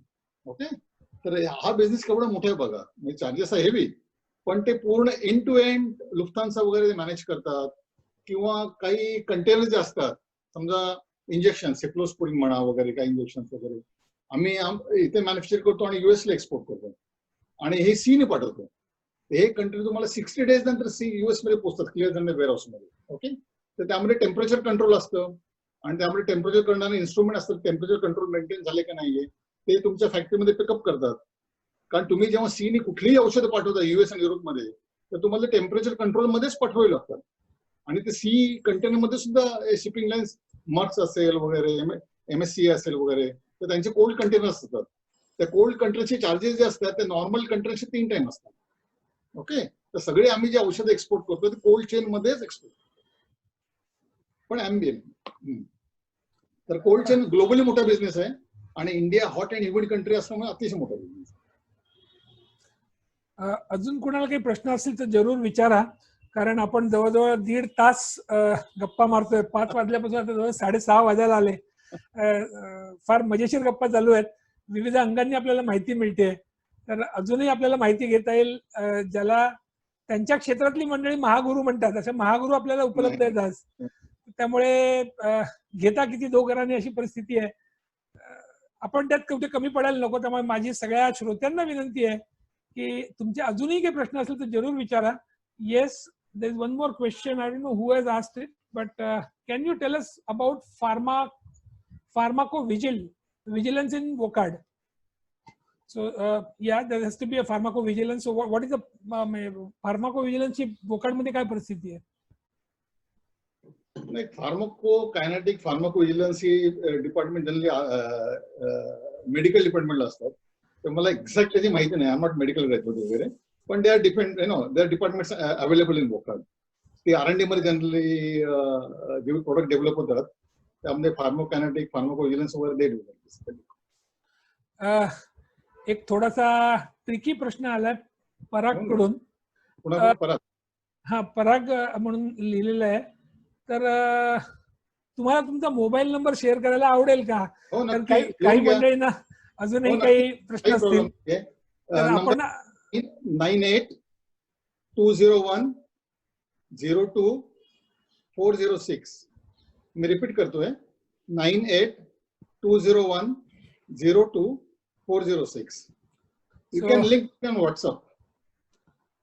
येस, माझा आतापर्यंत अनुभव सांगतो. संजूबाईंची जेव्हा मला त्यांची मुलाखत घ्यायची ठरली तर मी त्यांना फोन केल्यानंतर त्यांनी कधीही असं झालेलं नाही की त्यांनी माझा फोन घेतला नसेल. त्यांनी मला परत रिटर्न कॉल केलेला नाही. पहिल्यांदा जेव्हा मी त्यांना फोन केला त्यांना मी कोण आहे माहित नव्हतं. कदाचित माझा नंबर त्यांना फ्लॅश झाला असेल, पण म्हणजे माझं नाव कदाचित फ्लॅश झालं असेल, पण he made it a point to return the call. आपल्या धंद्यामध्ये आपल्या एकंदरीत व्यवहारामध्ये फार महत्वाचं आहे की if somebody calls us we have to return the call. आपण त्याचा फोन घेऊ शकलो नाही, एखाद्याने मेल पाठवली तर मेलचा रिप्लाय घ्यायला पाहिजे. ही जर शिस्त आपण सगळ्यांनी लावली. My email ID is Sanjeev Mehta SANJEVMEHTA 30@gmail.com. मी रिपीट करतोय, संजीव मेहता SANJEVMEHTA 30@gmail.com. आणि एक basically I just recently got retired from WOCAD after long tenure. तर I am absolutely free now. तर मला समाजातले कुठल्याही बांधवांना कुठल्याही प्रकारची मदत करता आली तर मी 24/7 अवेलेबल असेल. म्हणजे माझं ते भाग्य आहे. संजीवभाई, हा तुमचा विनोद आहे, हा तुमचा मी म्हणेन विनय आहे. मी मजा सांगतो, PCI चे जे चेअरमन आहेत मिस्टर राव म्हणून, एका पार्टीमध्ये त्यांची भेट झाली. तर त्यांनी मला विचारलं आपण काय करता. तुम्ही सांगितलं मी असं असं करतो. आपण काय करता? म्हटलं मी माशा मारतो. आणि एका अर्थाने बघितलं ते खरंच आहे. म्हणजे PCI काय करते तर कीटक मारते. कीटक नियंत्रण करणं हे त्यांचं काम आहे. म्हटलं साहेब काय जोक करताय? नाही म्हणजे माशा मारणं हाच माझा धंदा आहे. तसं तुम्ही विनयाने सांगितलंय सगळी की मी रिकाम आहे. निश्चित तुमच्या ज्ञानाचा फायदा जसा आम्ही घेतो तशी बरीच मंडळी घेत असणार. Because good people never retire. Good people are always in demand. But yes, तुम्ही समाजाकरता मार्गदर्शन करायची तयारी दाखवली त्याबद्दल आम्ही सगळेजण तुमचे खूप खूप आभारी आहोत. खूप मजा आली. खूप मजा आली. 1.5 तास आपण गप्पा मारल्यात. फार्मास्युटिकल इंडस्ट्री मधल्या सप्लाय चेन मॅनेजमेंट पासून ते नवीन आपल्याला काय संधी असू शकतील, कुठल्या कुठल्या डिपार्टमेंटमध्ये संधी असू शकतील, कायद्यापासून ते बी फार्म किंवा केमिकल इंजिनियर्स करता किंवा इंजिनियर्स करता किंवा अॅनालिटिक्सच्या बिझनेसमध्ये असलेल्या लोकांकरता, IT इंजिनियर्स करता, IT मध्ये येऊ इच्छिणाऱ्या लोकांकरता, किंवा हे सगळं सोडून केवळ धंदा करायचा आहे अशा मंडळींकरता काय काय संधी असतील याचा आपण आढावा घेतला. खूप मजा आली. आणि त्यामुळे सगळ्यात प्रथम संजीवभाई आपले धन्यवाद. खूप मोठ्या संख्येने आज मंडळी आज उपस्थित आहेत आणि सगळ्यांनी फार शांतपणे हा कार्यक्रम ऐकून घेतला, त्यामुळे त्या सगळ्यांचे धन्यवाद. आणि ह्या कार्यक्रमाच्या संयोजकांनी हा जो उत्कृष्ट कार्यक्रमाची कल्पना मांडून तो सुरू करायची ठरवलंय त्याबद्दल त्या सगळ्यांचे धन्यवाद. आणि मलाही संधी दिलीत, समीरभाई येस तुम्हालाही बोलायचंय, मलाही संधी दिलीत, त्यानिमित्ताने मला सप्लाय चेन मॅनेजमेंट याबद्दल काही गोष्टी शिकता आल्या, कोल्ड चेन मॅनेजमेंट शिकता आल्या, मला माझ्या ज्ञानात भर पडली. आपण सगळेच जण जसं संजीवभाई पण शेअर मार्केटमध्ये खूप ऍक्टिव्ह आहेत, आपण सगळेच जण ऍक्टिव्ह असतो. अशा प्रकारच्या माहिती जेव्हा आपण एखादा शेअर विकत घ्यायचा किंवा विकायचा अशा प्रकारच्या काही निर्णय घेतो तेव्हा अशा प्रकारच्या बऱ्याचशा माहिती सगळ्या आपल्याला कामाला येत असतात. त्यामुळे संजीवभाई आपले पुन्हा एकदा माझ्या वैयक्तिक धन्यवाद. समीरभाई तुम्हाला काही बोलायचं तर मी समीरभाईंना अनम्यूट करतो. समीरभाई मेहता महाडवरून बोलतायत, बोला ना. संजूभाईंच्या ज्ञानाचा फायदा घेणारा पहिला माणूस मी आहे. कारण जेव्हा 85-86 ला महाडमध्ये MRDC चालू झाली तेव्हा अल्टिमेटली मगाशी त्यांनी सांगितल्याप्रमाणे संजूभाई मुंबईला गेले, टॉकीज बघायला मी महाडला राहिलो. माझ्याकडे 24 तासातले 23 तास फ्री असायचे. तर एक दिवस संजूभाई महाडला आले तर म्हटलं काय करतोयस, काय नाही म्हटलं चल इंडस्ट्रीमध्ये फिरून येऊ. तर फिरून आल्यानंतर मला त्यांनी घरी बसवलं, म्हटलं आपल्याला SD ची एजन्सी घ्यायची. म्हटलं अरे आता SD जो जुनी झाली मोटरसायकल, म्हटलं आता हिरो होंडा आली, इन्सुकी आली, आता SD ची SD फाईन केमिकल्स आहे, हे मटेरियल आम्ही लॅबोरेटरी टेस्टिंगला करतो. तर त्यांचा जो सप्लायर होता अतिशय घरोघरचे संबंध होते, त्यांच्याकडे मी 6 महिने विदाऊट पे मी त्यांच्याकडे सगळं काम केलं. पॅकिंग पासून बँकेत जाण्यापासून चलन बनवण्यापासून नवीन कंपनीमध्ये इंट्रोड्यूस कसं व्हायचं हे सगळं मी त्यांच्या मार्गदर्शनाने शिकलो. आणि किशोरभाई त्यांच्या ओपनिंग भाषणामध्ये पण माझा उल्लेख केला, माझ्यापेक्षा संजूभाईंचा मान जास्त आहे. आणि आज मी जो काही आहे तर संजूभाईंनी दिलेल्या त्यांच्या मडक्यातल्या पाण्याचा मी आज सगळं त्याचा उपयोग करून घेतोय, ज्ञानाचा त्यांच्या. नाही, कर्तव्य आहे आणि कर्तव्य सगळ्यांनी पारच पडलं पाहिजे. फॅमिली असून दे, समाज असून दे. ऍक्च्युली माझी खूप इच्छा होती पूर्वीपासून हे करायची, पण वखाडमध्ये असताना खूपच बिझी होती, वेळच मिळत नाही. आता जे काही आयुष्यात करता आलं नाही ते करायची इच्छा आहे. त्यामध्ये 2-4 गोष्टी मला नक्कीच उल्लेख करावा लागेल की समाजातल्या बांधवांना, मित्रांना काय मदत करता आली तर ते नक्कीच करणार आहे. आणि माझे काही छंद आहेत. Share market, I like it. सध्या मी पूर्णपणे शेअर मार्केटमध्ये इन्व्हॉल्ड आहे. I enjoy Jio politics, I enjoy global travelling. तर जे काही बाकी गोष्टी असतील ते आता पुढच्या 8-10 वर्षात करायचा माझा प्लॅन आहे. असे अजून कमीत कमी 10 समीरभाई आपल्या आजच्या कार्यक्रमातून तयार झाले तर आपल्या कार्यक्रमाचं निश्चित फलित झालं असं मी समजेन. सगळ्यांनी परत एकदा धन्यवाद, सगळ्यांना धन्यवाद देतो. आणि सगळ्यांना माझा सुयोग शेठचा जय श्री कृष्ण. अच्छा, लेट मी थँक एव्हरीबडी. सगळ्या समाज बंधूंचे आभार, कमिटीचे आभार, आणि सतीशभाई आणि सुयोगभाई यांचे पर्सनली जास्त आभार, मनपूर्वक आभार, कारण त्यांनी मला संधी दिली. आपण परत नक्कीच भेटूया. आणि ज्यांना कोणाला मला कॉन्टॅक्ट करायचं आहे तर डेफिनेटली ईमेलवर किंवा मोबाईलवर, व्हॉट्सअपवर कॉन्टॅक्ट करा. I try to reach you immediately. संजीवभाई, एक मदत हवी होती तुमची. आमचं इथे खेडला एक MBA कॉलेज आहे. ओके. तर त्याच्यामध्ये कधी तुम्हाला अशी, आम्हाला म्हणजे ऍक्च्युली गरज आहे एखाद्या गेस्ट लेक्चरची, अशी गायडन्स साठी या सगळ्या याच्यामध्ये, एक लास्ट इयरच्या मुलांसाठी. तर तुम्ही कधी असा वेळ काढून ह्या साईडला आलात तर खरंच आमच्यासाठी खूप मोठी गोष्ट आहे ती. हो, नक्की नक्की. गायडन्स किंवा लेक्चर टाइमपेक्षा गप्पा मारायला नक्की देईन मुलांची मी. तरी पण चालेल. कारण जे